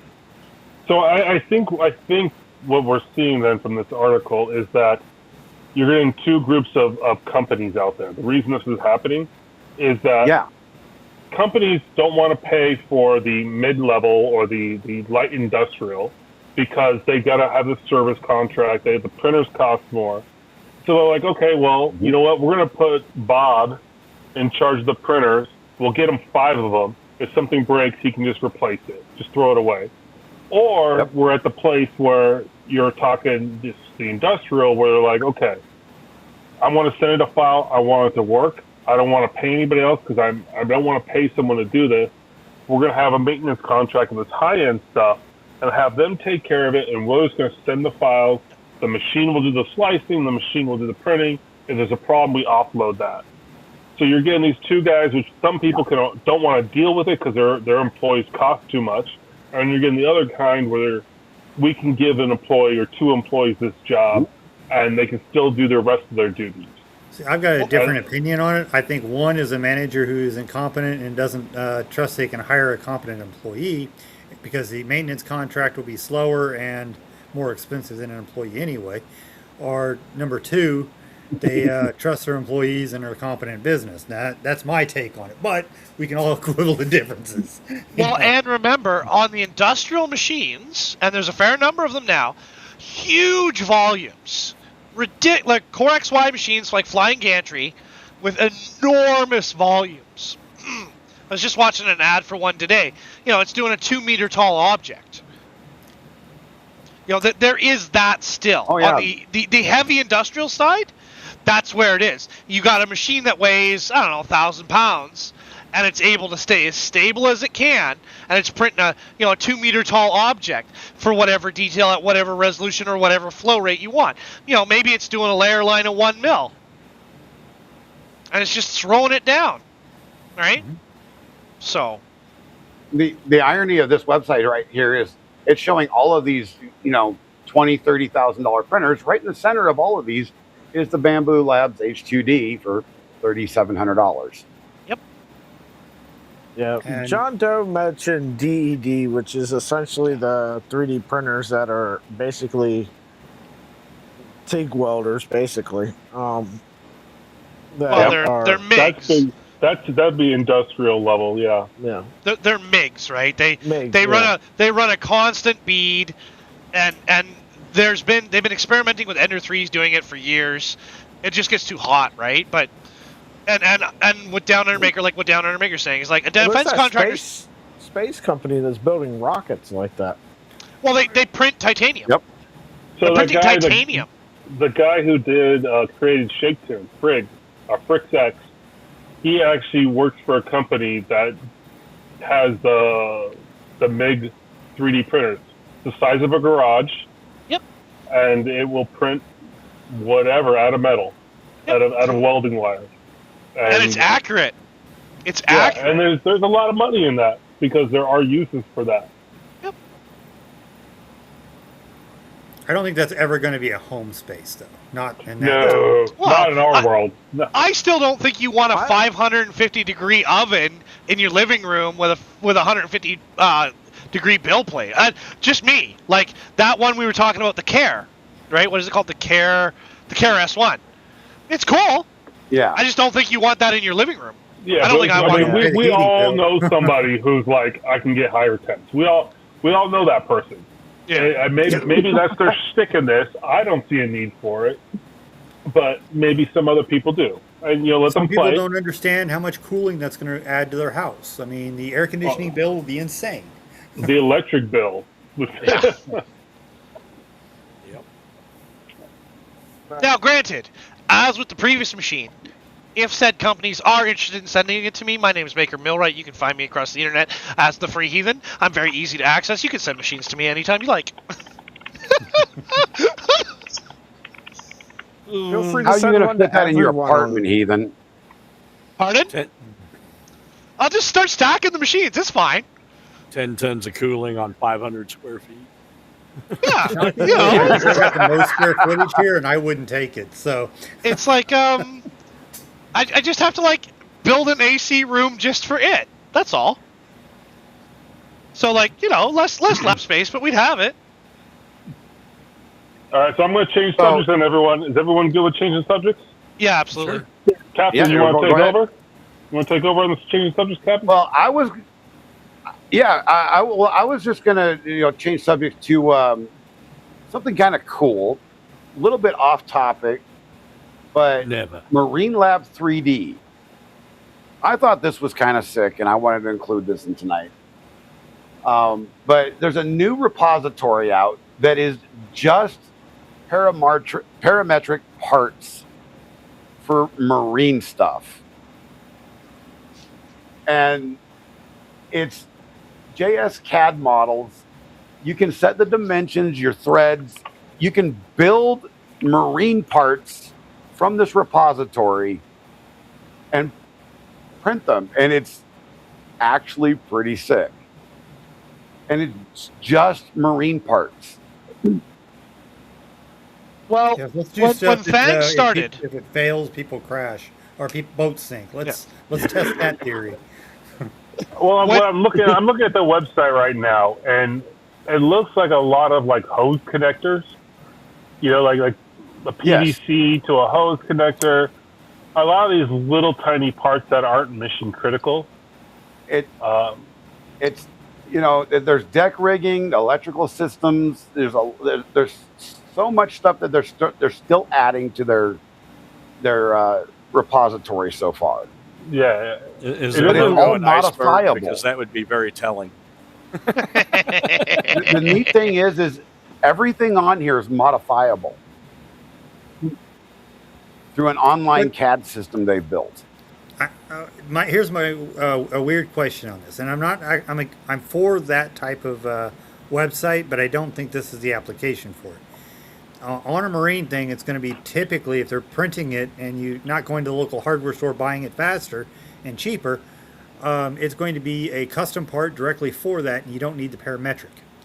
Now, if you want to do closet stuff or general stuff around the house that's parametric, I think it's a great idea. But if you're I work full time as a mechanic. I did go to engineering school, but and work as a robotics engineer. But my last job is a mechanic. Everything's custom, so there's no need for parametric. It won't benefit you. This thing would have got Gilligan off the island. Well, and remember, like a lot. So, like this is where Sina or Cena or whatever, the search engine company that used to own Thangs. The idea was that you'd be able to scan an object and then search using their search engine across parametric, across every search engine to find that object and find it for less. Now, one of the things to do with Marine, though, is it's all NPT, right? Everything is NPT, right, to make the thread lock work. Well, 3D printing and NPT will not get along, just as a note. It will crush all 3D, because it crushes steel, right? National pipe thread? Yep. That is a thing. And we dope them. Like, we'll dope them to the high heavens. But it don't matter. Once you turn that in, if you push that too far, it crushes it, and it's done. It's not reusable. It'll snap off where the threads transition to pipe. Yeah. Within low pressure, wouldn't resin work? No, because it's all NPT. Remember, the threads are compressing against each other to bind. That's why we dope them, right? We dope them to give it that ease and to fill any gaps. So that is a constant load on the material. That's why we use steel, not aluminum, in boats. Well, you tape them to fill the gaps. You dope them to lubricate them to thread them in. Thank you. If you look, we're looking only at the free models that they have right now. They actually have a boatload of paid models as well. The idea behind this is just hard to find models just for the marine base of things. Yeah. There's a lot of things out there, and I think that custom repositories like this are a really good idea. That way, it makes things easier to find.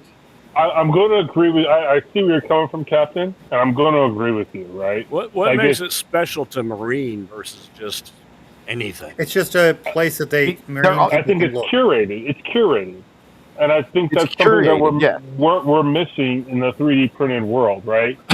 So we don't. Nobody wants to really have a curated website, right? Printables doesn't. My Mini Factory doesn't. Cult 3 doesn't. None of them want to curate it because it's limiting what they can sell. Mm. Yeah. But it also makes limits their target audience for ads. Right. But it makes it very difficult for the end user to find what we want. Right? Like if I had a model, just a boat stuff, for example, since we're using that, it would make it very easy for me to find what I'm looking for. Right? If I had I don't know, some other thing, right? A 3D printer repository, instead of all the GitHubs and everything around, I could find my parts very easily. Printables with Prusa, someone helps that. But I think the curation is really what Captain's heading towards, that it's curated for this. If I need to find something, it's going to be here. I like that idea. And I think if 3D, all the websites out there had inherently would curate their stuff, like you want flexi toys, okay, well, this is our flexi toys right here, and more tagging, more being able to actually drill down before you hit the search bar and say search for this. And but that's the whole point of decentralization, right? That's the two things cannot be friends. A curated group cannot be decentralized. They cannot be friends. They can be friends. I'm not understanding that, because they can be friends. I could have a general website, say printables, that will host everything, right? But when I upload a model, I'm gonna put my tags in there.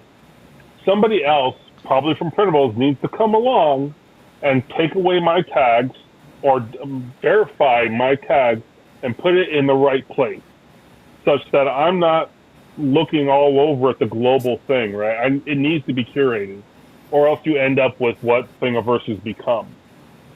So, and I think they're all heading that way slowly. They're all heading that way. So I like the idea of this is for boats. This is for this. Yeah. No, I'm cool with that. It's just that's why the Sina search engine is what it is. It's an object-oriented search engine that will find those tags. Right. Now, having a curated inventory. Oh, sorry, my camera's all. I'm talking with my hands again. A curated inventory. The problem is designers who don't make that thing will still use those tags, and you're talking about thousands of designs daily. There's no way to. You need a search engine that can determine what it is, and then that you're getting sort of into that lockdown stuff for printers and all that other stuff, right? You're getting into that. Oh well, we have an AI trained to say, oh well, this is X and this is Y, right? So they cannot be friends. But the curated site to where they actually have it on there and that they're looking for boat models, there's no point in putting something on that. So that actually will work, and that will work for them.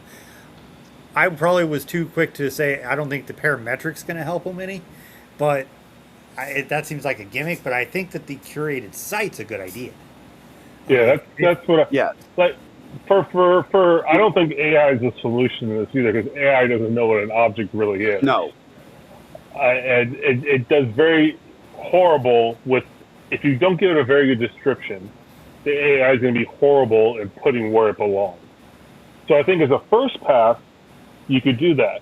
But at some point, you're going to need a human being in there to say, no, this actually needs to be there. Yeah. And I guess what I'm saying is a 3D printing classification system that is actually checked by somebody that has a brain. That's nice. That is literally my biggest complaint with all. That's my biggest complaint with all of the repositories that currently exist, is that I go search for, say, Dragon Burner. I come up with Dragon Burners, and then I come up with household tools. The other day I came up with treadmills. Because some smart-ass designer put Dragon Burner in their keywords. Yep. And that's going to keep happening. There was no reason for it. Had nothing to do with their model. And it's like, I don't want to see that. It has nothing to do with Dragon Burners. But they figure if one person buys it. Well, they were trying to copy the search bar out of AliExpress. That was on printables, by the way. It's just because what they're trying to do is get your attention. And that's what I'm saying. So yeah, maybe having an AI that does it and flags it immediately, because there is some stuff. But even you go look at contests, right? Go look at any contest on any website. It'll be X, right? We want you to make X, and then there'll be shoes in it. There'll be chibis. There'll be blasters. There'll be all of the diversity that you can imagine. There'll be copyright infringement items. There'll be tags that they've banned. So it is constant. One of those things, right? So here's the negative, right? Here's the negative of this curation that I think all of us would like some degree of. It's going to cost us money. Oh yeah. Somebody's going to have to pay for it, and at the end of the game, it's going to be us. It'll either be money or time. Time stuck navigating through ads. Ads, yeah, and the ads are going to be for something that's not related to what you're looking for. Mm-hmm. Maybe the little blue pill, whatever. But yeah, I mean, it just seems. I don't know. I get frustrated looking for stuff for this reason, but at the same time, I'm not frustrated enough to pay for it. Right. And unless we're willing to pay for it, we're going to have this dichotomy. Unless we get like boat people, hey, this is where you get all your boat stuff. So here, even then, the ironic part is we are paying for it, one way or another. The ironic part is we actually are already paying for it, because all of our data is being sold off of these websites. Oh yeah. Every time we search for something, that metadata is being sold. Yeah, what not just that. You went to printables. What if, you made a model and you wanted to upload it to printables, and you could not just upload it to printables? You had to go to their marine section, their automotive section, their whatever section. Take the reliance on somebody actually entering in a tag to sort it. They have to pre-sort it before they can even upload it. That would be nice. Nextprint does I'd that. be down for that. You have to pick a category.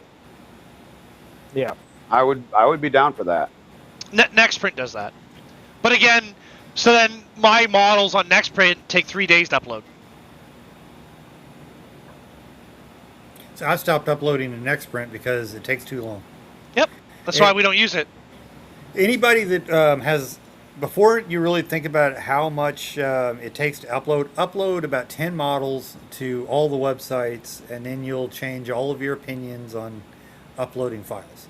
I know most people have never done it, but it can become a full-time job.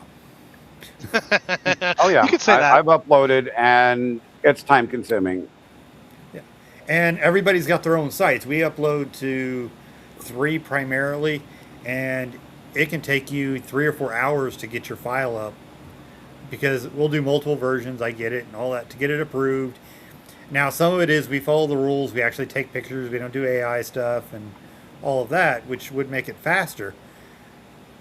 But it would change everybody's opinion if they realize how much effort everybody is to put your file even on one page, let alone trying to do 3 or 4 sites. And see, And the irony is I am completely, I use AI all the time for a lot of things. I'm completely anti-AI for automating, adding tags and all that, because YouTube does that, and so do a lot of other places to monitor streams.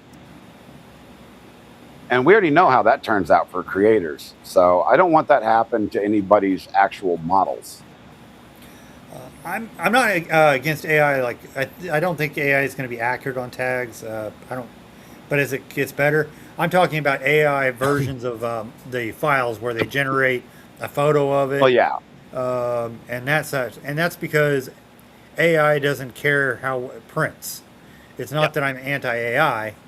I've got issues with the legalities of leasing or having memberships for AI stuff, but because you can't copyright an AI design and stuff like that. But, that's separate opinions. The renderings are not what it's going to look like from AI. If I take it in and render it even in Blender, that's not the way it's going to look printed. But I can sure as heck make it look like it was printed. Yep. Well, remember, there's entire Patreons, there's entire creators don't exist. They're just text prompt object creators using AI. That's a for real thing. Like we're dealing with right now, as designers. That's what we're dealing with every day, and people are buying it. So it's like, I got no issue with AI. But again, when you're getting into optimization, you're getting into tooling for like an object. Sure. Do I want a reservoir of fittings for pneumatics? Hell yeah. But the problem is I can't print them. Because if I print a pneumatic fitting, it at 150 psi is going to blow to pieces. Like I said, I don't have a problem with AI itself. I just don't like AI moderation.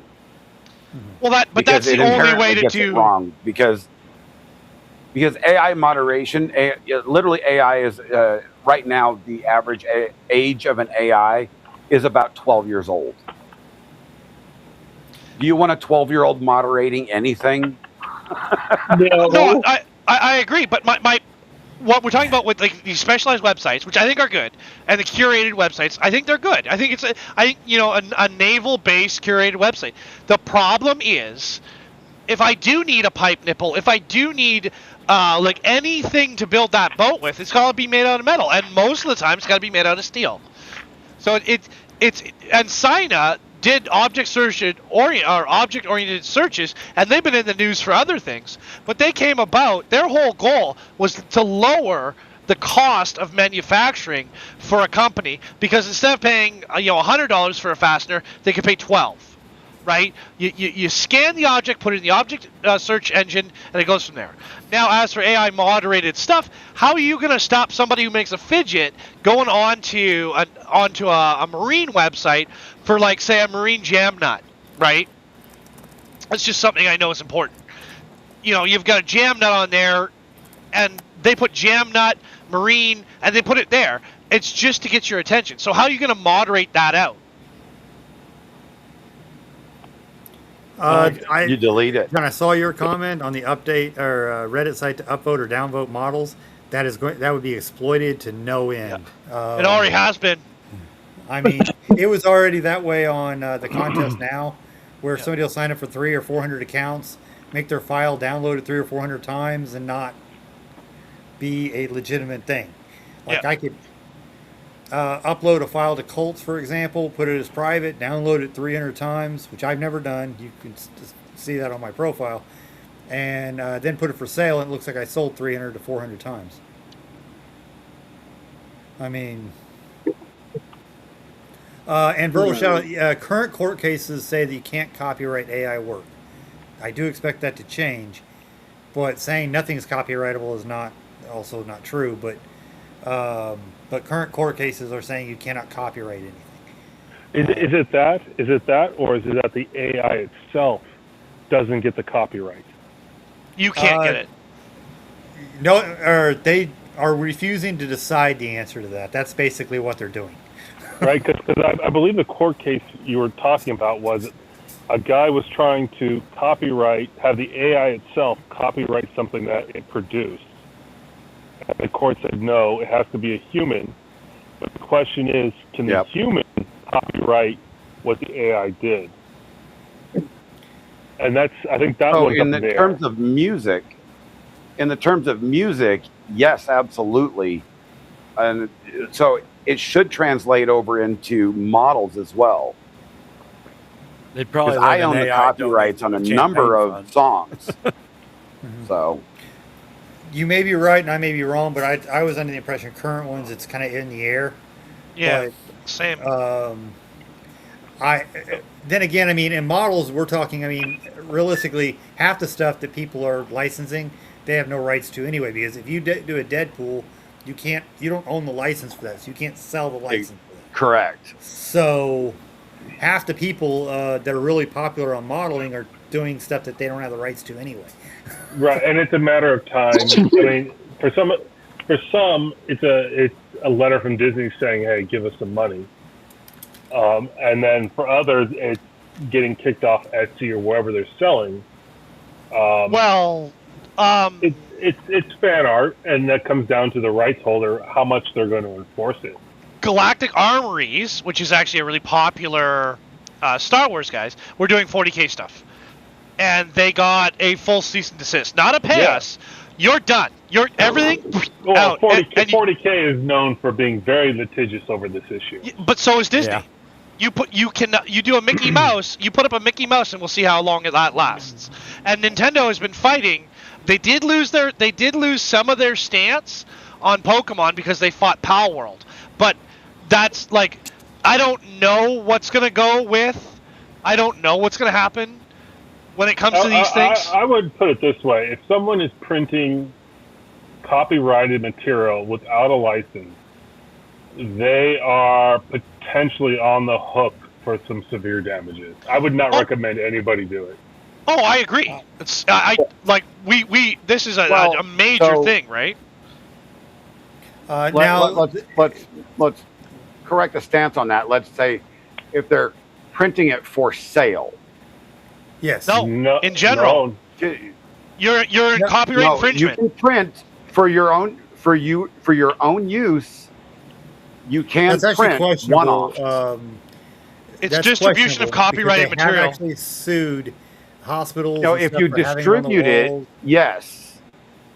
So if you're downloading a file, Captain, I think you're incorrect on that. So you do have a fair use case, right? So if you're using it for educational purposes, for talking about it, right, like as a news article, you can use it, right? But even, let's say I decide to make a Deadpool just for myself in my own house, that's not really fair use, right? I'm still stealing somebody else's copyright and appropriating it for my own use, whereas they would want me to go out and purchase something to do it. Even if it doesn't exist. They have actually lost some cases in that, so it's not worth the fight. I'm pretty sure. I don't know where the line should be drawn on that. Because let's say I send my kid to school and she draws a picture of Deadpool in art class. Well, that's an educational purpose, right? Or So let's you say do it's have not you at do have school. Let's say she likes to paint, right? Let's say she's sitting in the living room and she paints a picture of Deadpool, right? Like That's fan not for art. nothing, but That's fan Disney art. can fuck off. That's fan art. Which, if That's- no one, and Captain's right, if no one knows about it, that's one thing, right? But when you have a lot of creators on YouTube printing copyrighted material for commercial gain, you are opening yourself up to a nice little letter from some lawyer But see, about it. that's the difference of what you're talking about. You're saying they're broadcasting it on YouTube, and that's classified as commercial gain. If you draw a Deadpool in your house and you wear it around and they find out of it, they don't care about it. But if you are, It's a matter, but see, that's the key word, right? They don't care about that, right? So, as a copyright holder, you have an obligation to put a squash on everything, including fan art. Yes. Right? Even if you're not making any money off of it, right? That was that one Star Trek that people made a fan movie on YouTube, and it was Fallout only like did the same thing. right? So they got a letter from Star Trek saying, no, you're not doing this, and they weren't planning on making a dime on it, right? They were just going to Same make with it the to have Warhammer stuff. and it just doesn't matter. Yep. It doesn't matter really if you're.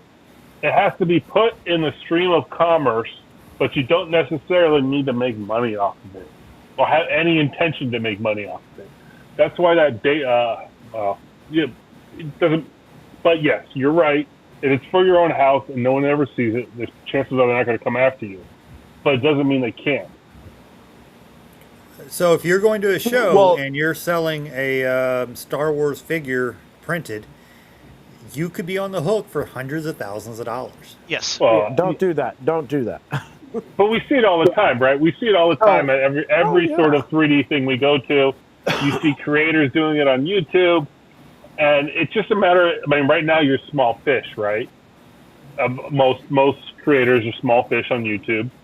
If they start getting bigger and bigger, and they do this stuff without permission, and they download models from a website that has these things pre-sliced for you, you might get a DirecTV. Okay, so here's the analogy. DirecTV. People were getting DirecTV cards that would unlock all the channels, and they went to a website and they bought these cards pre-unlocked. And DirecTV sued that website, very similar to a website that sells 3D models for copyrighted people or figures. They then got the list of all the people who bought a card. And then they sent them a letter saying, pay us $3,000 or $1,000 or whatever, or we're coming after you. The Same thing happened with Napster. So here's something very interesting. I just looked this up. So there's something that you mentioned the fan art gray area. Okay. Yes. So this is actually very, very interesting about this conversation. If you downloaded the file and it was marked Creative Commons by the creator, and you download it and you print it, you, the person that printed it, are off the hook. Yeah. Legally, you are I completely off the hook. I don't know if that's actually. This is by the U.S. This is by the U.S. Copyright Office. You have a link. Okay, No, you're I off the hook for I searched it home, by but AI. If you go sell it, you are not off the hook. No, you cannot sell it. No, you cannot sell it. This is just a citation, by the way. Do you If have you a see link? CC by NC, I can share what. Because if it's AI, it might be wrong. If it doesn't give you a link to the actual website, I Now, wouldn't trust it. here's the. Well, I double checked it through two different things, so I wouldn't it's trust it. basically the same information. But, and by the way, we're not attorneys here. This is not legal advice. Don't believe it. I am an attorney, but it's still not legal advice. Okay, well, I'm not an attorney. Look at Mr. Big Brain Ren, and he says, "Oh, I'm not that important about my nozzle." Okay. No, but So, it's still anyway, not legal advice, but it's good advice. Yeah. I don't know. The good advice is don't copyright. We're just discussing a situation here. So Sure. Brett works now, for Disney. He's the actually interesting currently part writing is- up the lawsuit against UCAP right now. I don't work for Disney. probably the fan art gray area actually brought up something that's actually very interesting to me. If this reads this way, every single person that has ever done cosplay could go to prison. Well, you don't go to prison over this. You pay money. This is not a prison thing. You get a huge fine. No, you can by the DMCA. It's not a prison thing. You're going to get a fine. But yeah, you're right. You're right. You know what? You're right. Cosplay. The DMCA, they could file DMCA against you, just like DMCA is Dingleberries more for tried to do. DMCA is more for transmitted data, I believe. If they file a DMCA and they went to court, they would lose everything. It's for digital. It's not for actual product. So you're right. If you're doing cosplay and some company has a huge problem over your cosplay that actually mimics, like you see all the stormtroopers, right? Like what is that, 501st? Yeah. 501st, right? That's them. Yeah. Disney could go after those guys. Actually, they stormtroopers. That one is a very unique case. That is actually so wild. And so the Disney lost the rights to the stormtrooper, but yet because they overreached. The reason we don't see a lot of these lawsuits about any of this is because they encourage it. Some do, but as we know, Warhammer does not.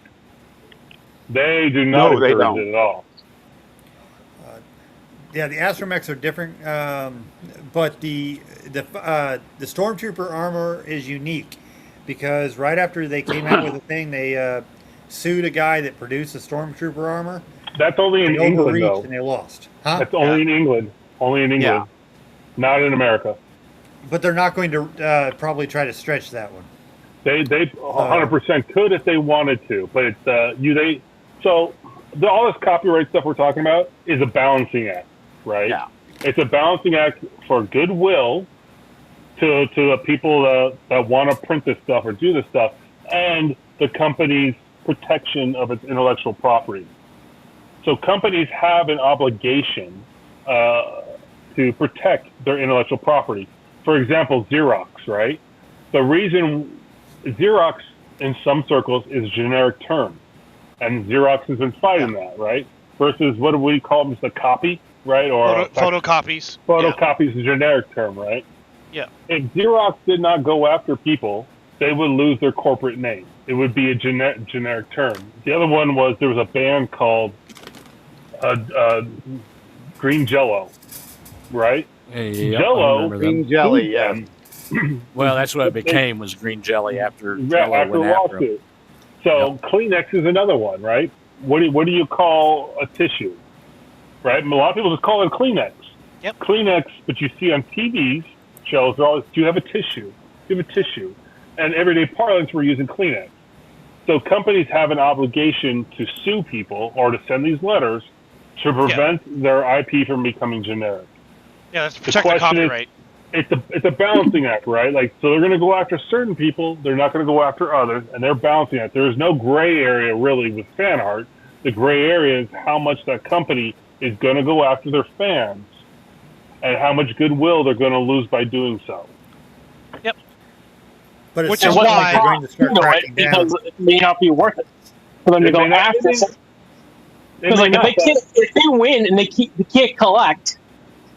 Because, I mean, there's nothing stopping if they win. Person filing bankruptcy 3 days later, and then it's so Nintendo may not win, right? Let's assume. Let's use Nintendo, right? They're going to sue, let's say, Captain for making his Pokemon, right? They may just want $1 from him. $1 and basically to reinforce their intellectual property.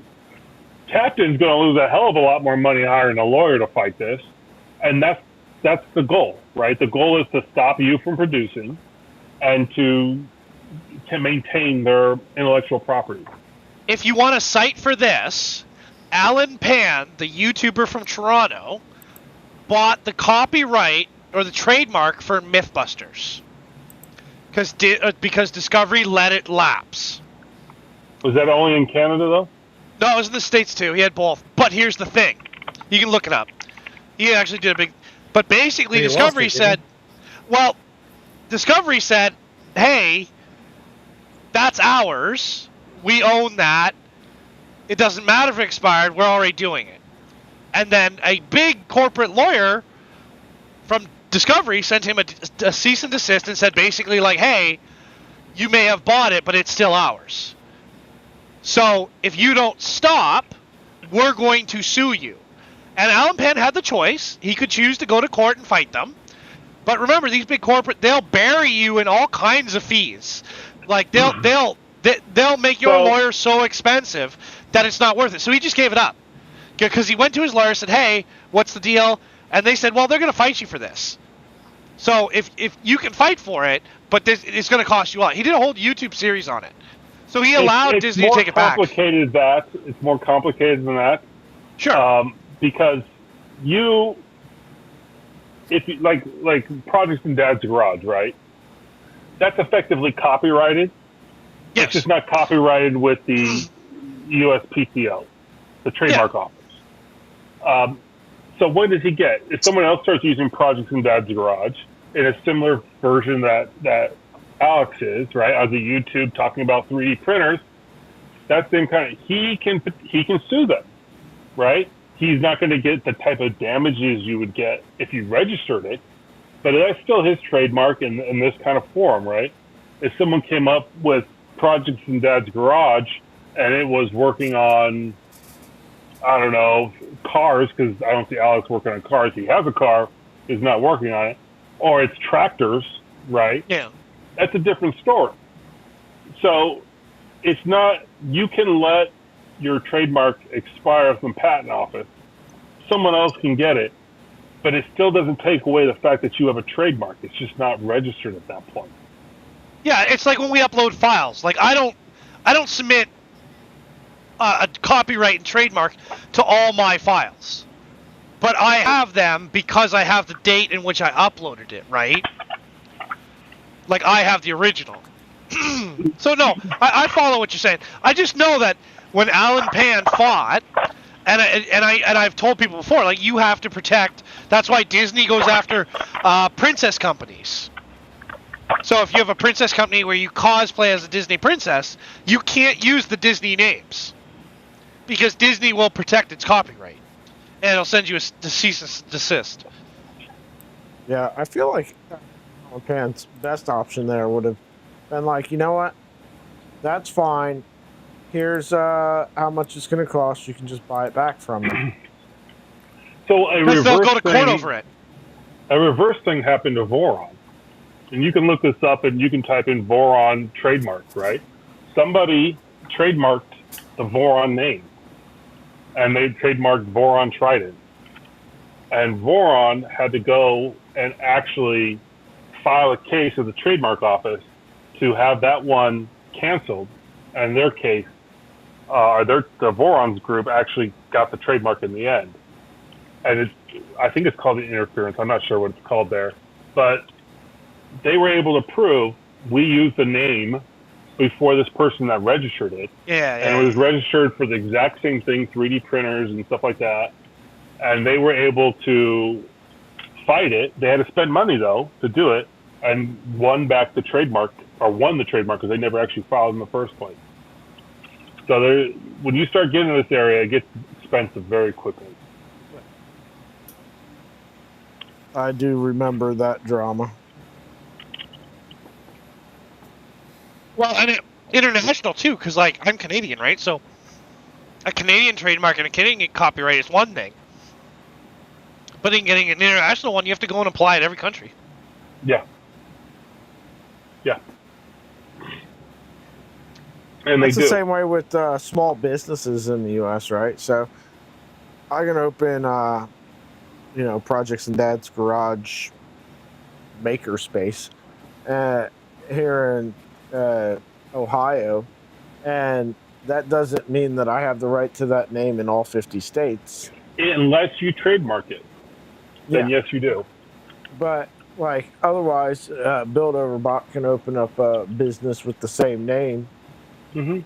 People do it all, even in the same state, right? Like take I don't know, Jose's Taqueria, right? There's probably a Jose's Taqueria where I live, and then probably another one a couple hundred miles away, different Jose, different taqueria. Different LLC names. Different, maybe an LLC, maybe a sole proprietor. Who knows? With some DBA. Yeah, basically all the different DBAs. Yeah, so we actually have a restaurant here called Burger King that predates the Burger King chain that's still running under Burger King. Danville, Illinois has one like that also. It's much the same here, right? Like in British Columbia, I could have a LLC, but then I have to apply for one for all of Canada, and then I have to apply for an international one as well. So in the United States, you don't have to do that. You can just do it in one state if that's where your main business is, right? So say I'm in California. I have 3D Printing Elves in California, right? So that's a nonprofit. It's an LLC nonprofit. So that's my name here, right? If somebody else is going to use my name, it'll pop up in California. You could start my name. You could do another one in, say, Colorado. And I haven't trademarked the name or anything like that. So they can go ahead and do that, but it wouldn't be associated with me. Yeah.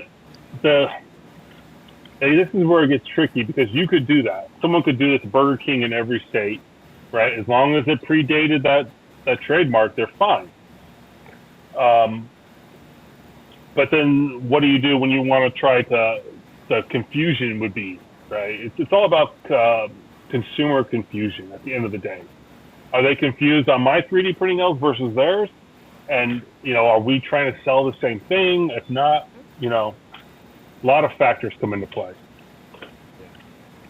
But you could just be one, like I could be Jose's Taqueria in California, and I could open up, if I open up Jose's Taqueria in other states, I might have to drop a foreign corporation, which would be called a foreign corporation, in each state to register it.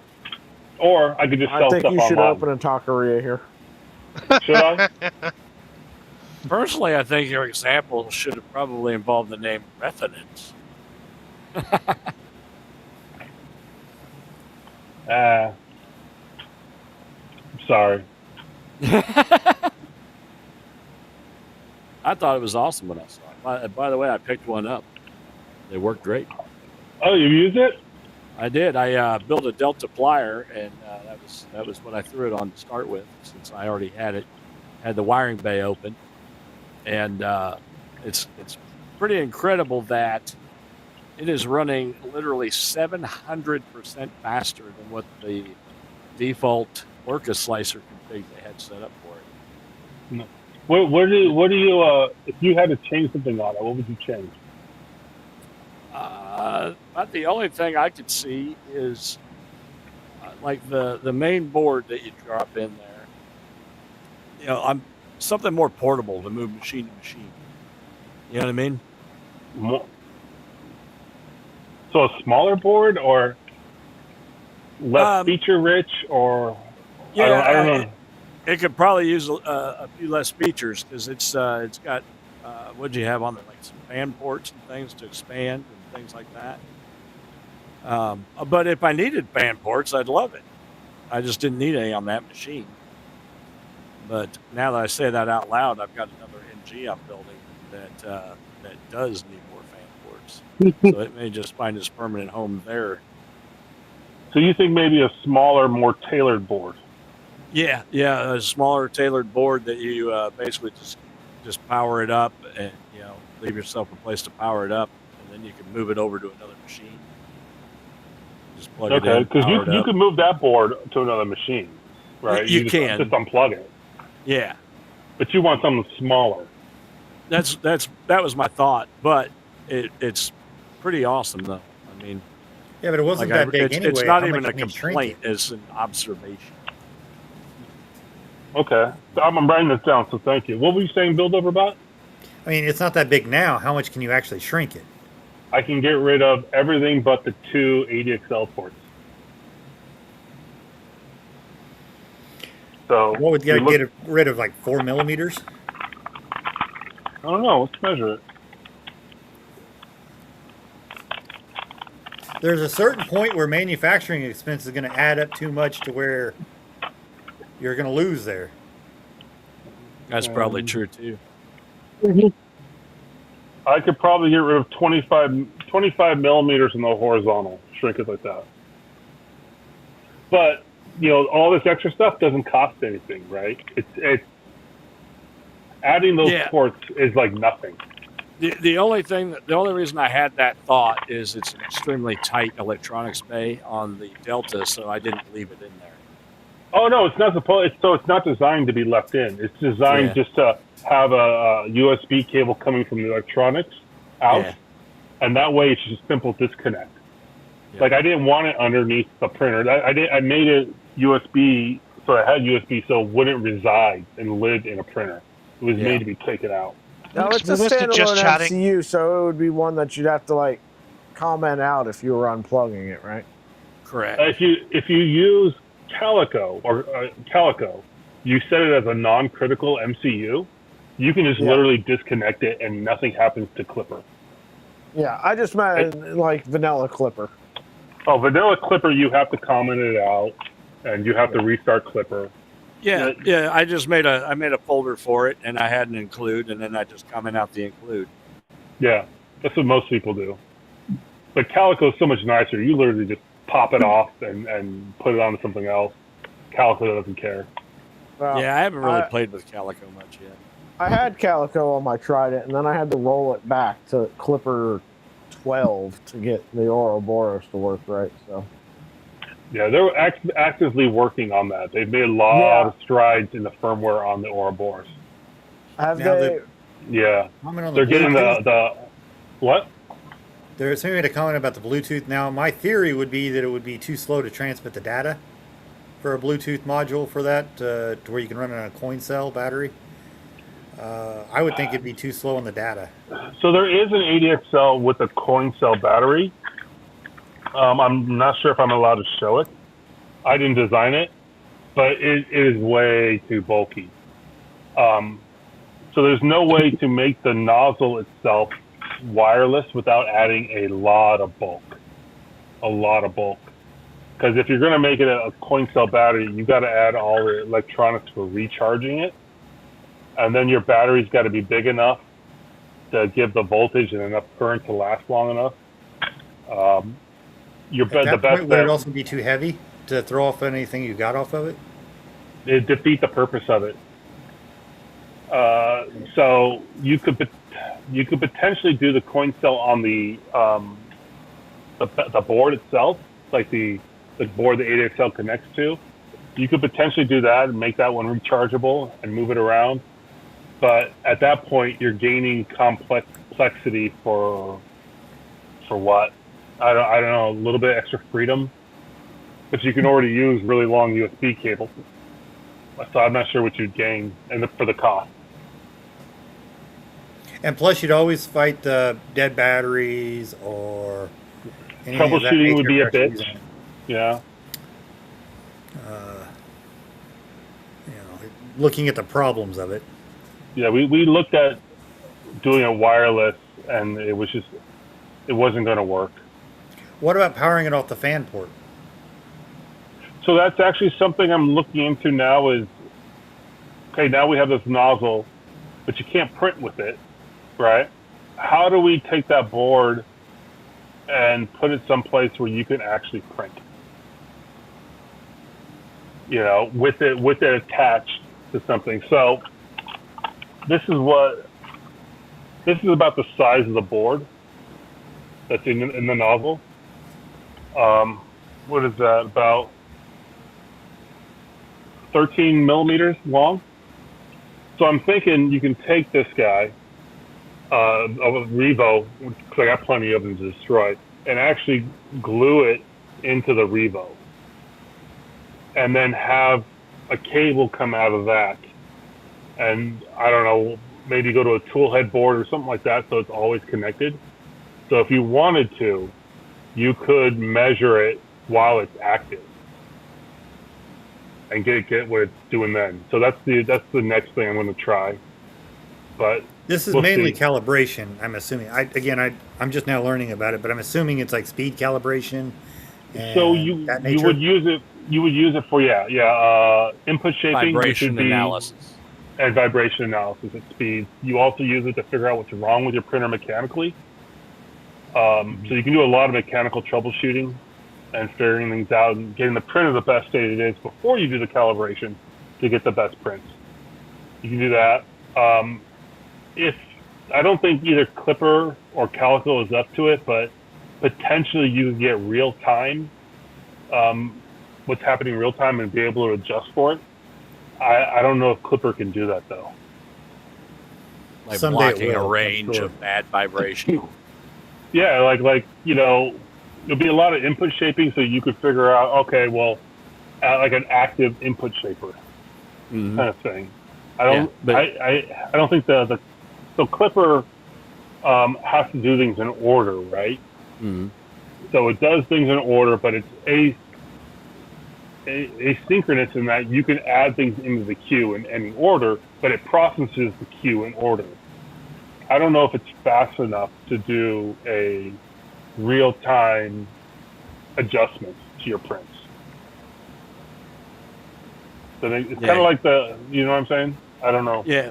Well, so how that relates to what I do, like I'll do a vibration analysis on a centrifugal compressor, and I'll find a range where it has unhealthy vibration. Then you can program that frequency drive to skip that range and operate in front of and behind that range. So what you're saying is this Clipper would have to be able to make the adjustments in process, and it may not be able to because of the order of operation it has to go in based on the queue. Right. Orca, I think, does that, right, to an extent. Orca allows you to put in bad or speeds to avoid. It does. I don't know how many it gives you or how many it allows you. I haven't really played with But that would be good for the vibrations profile test. I watched a video from Minimal 3DP, I think it was, on that. He does a lot of work and stuff. Yeah. So that's where we're thinking of going with the net. So though we're just ideas. I also like that the proceeds go towards 3D printing holes. Yeah. Like I personally don't make a dime off of it. Like Right. they ask, where do you want to spend the money? I go, just make a donation to 3D printing house. And just buy filament. You know. That's all you would have done with it anyway. bought filament for else. Yep. So it's like, just send it there direct. Makes the accounting easy for the nonprofit. I'm assuming by your last comments, this takes care of temperature and everything else for calibration.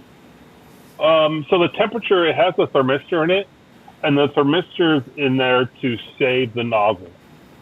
So one issue we thought people might do is they forget that they have this nozzle in place because it's not active, right? So Clipper only knows it's there when you tell it to run a test. Otherwise, Clipper doesn't care that it's actually plugged in. So we put a thermistor in it, and we set a very low temperature on the thermistor in case you accidentally hit heat nozzle or preheat nozzle. So it'll die once that nozzle hits. I think we set it for 25 or 30 C. You can readjust it.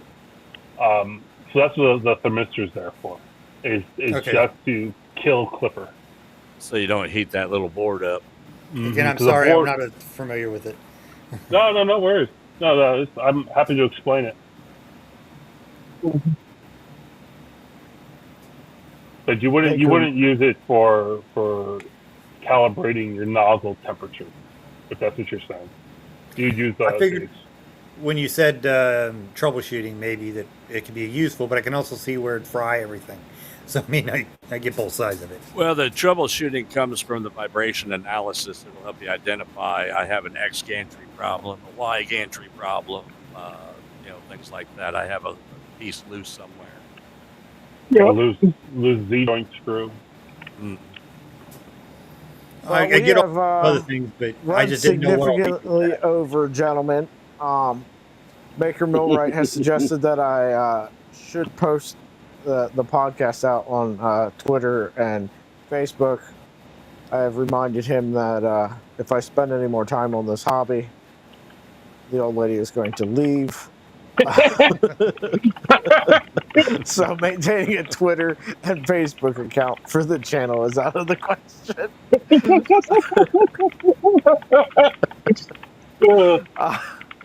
But thank you all for joining us tonight. I'm Alex, Projects and Dad's Garage. You know that I'm here. You're on my channel, via it on Twitter or Twitch. Make sure you subscribe to me. Check out Reth on YouTube, the original Reth. Check out Jonathan hanging out in Discord with us every day, part of the Rugrats crew. Yep. Represent right now. The Free Heathen Workshop on Twitch and YouTube. And Captain Fangs. Kern on Twitch and YouTube as well. Build Over Bot, make sure you check out his designs. His designs are awesome. Check them out. You've got YouTube here, and he's doing a podcast on Sundays. Yeah, Sunday nights. Yeah. And then, of course, check out How We Do It live again in voice chat. Part of the Rugrats crew. In chat on most streams, assuming he's not on a roof working on an AC unit. And even Or then, accidentally sometimes. butt banning people on streams while I'm on a roof working on ACs. That's what happens, man. It gets summer, it gets hot, it gets sweaty. All of a sudden, your ass starts actuating your phone screen. Yeah, that's pretty much it. And Yeah. so back to one of Captain's earlier statements about a 12-year-old with moderator Privileges. privileges.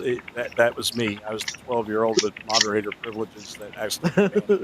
So what you're saying is your son would probably do a better job. Oh, absolutely. Absolutely. But if you would like to support the channel, consider becoming a channel member. Check out the merch. I'm wearing some. Jonathan's wearing one of the Rugrat Crew shirts. Check out the Reticent nozzle. If you are all into printer tuning at all, it's a amazing little bit of tech. And we'll see you back here on Friday. Make sure to check out tomorrow on Twitch. I'll be building a blaster. We'll be giving away one on stream. Outside of that, guys, take it easy. Have a good one. Take care, everybody. Be safe. Bye. Bye.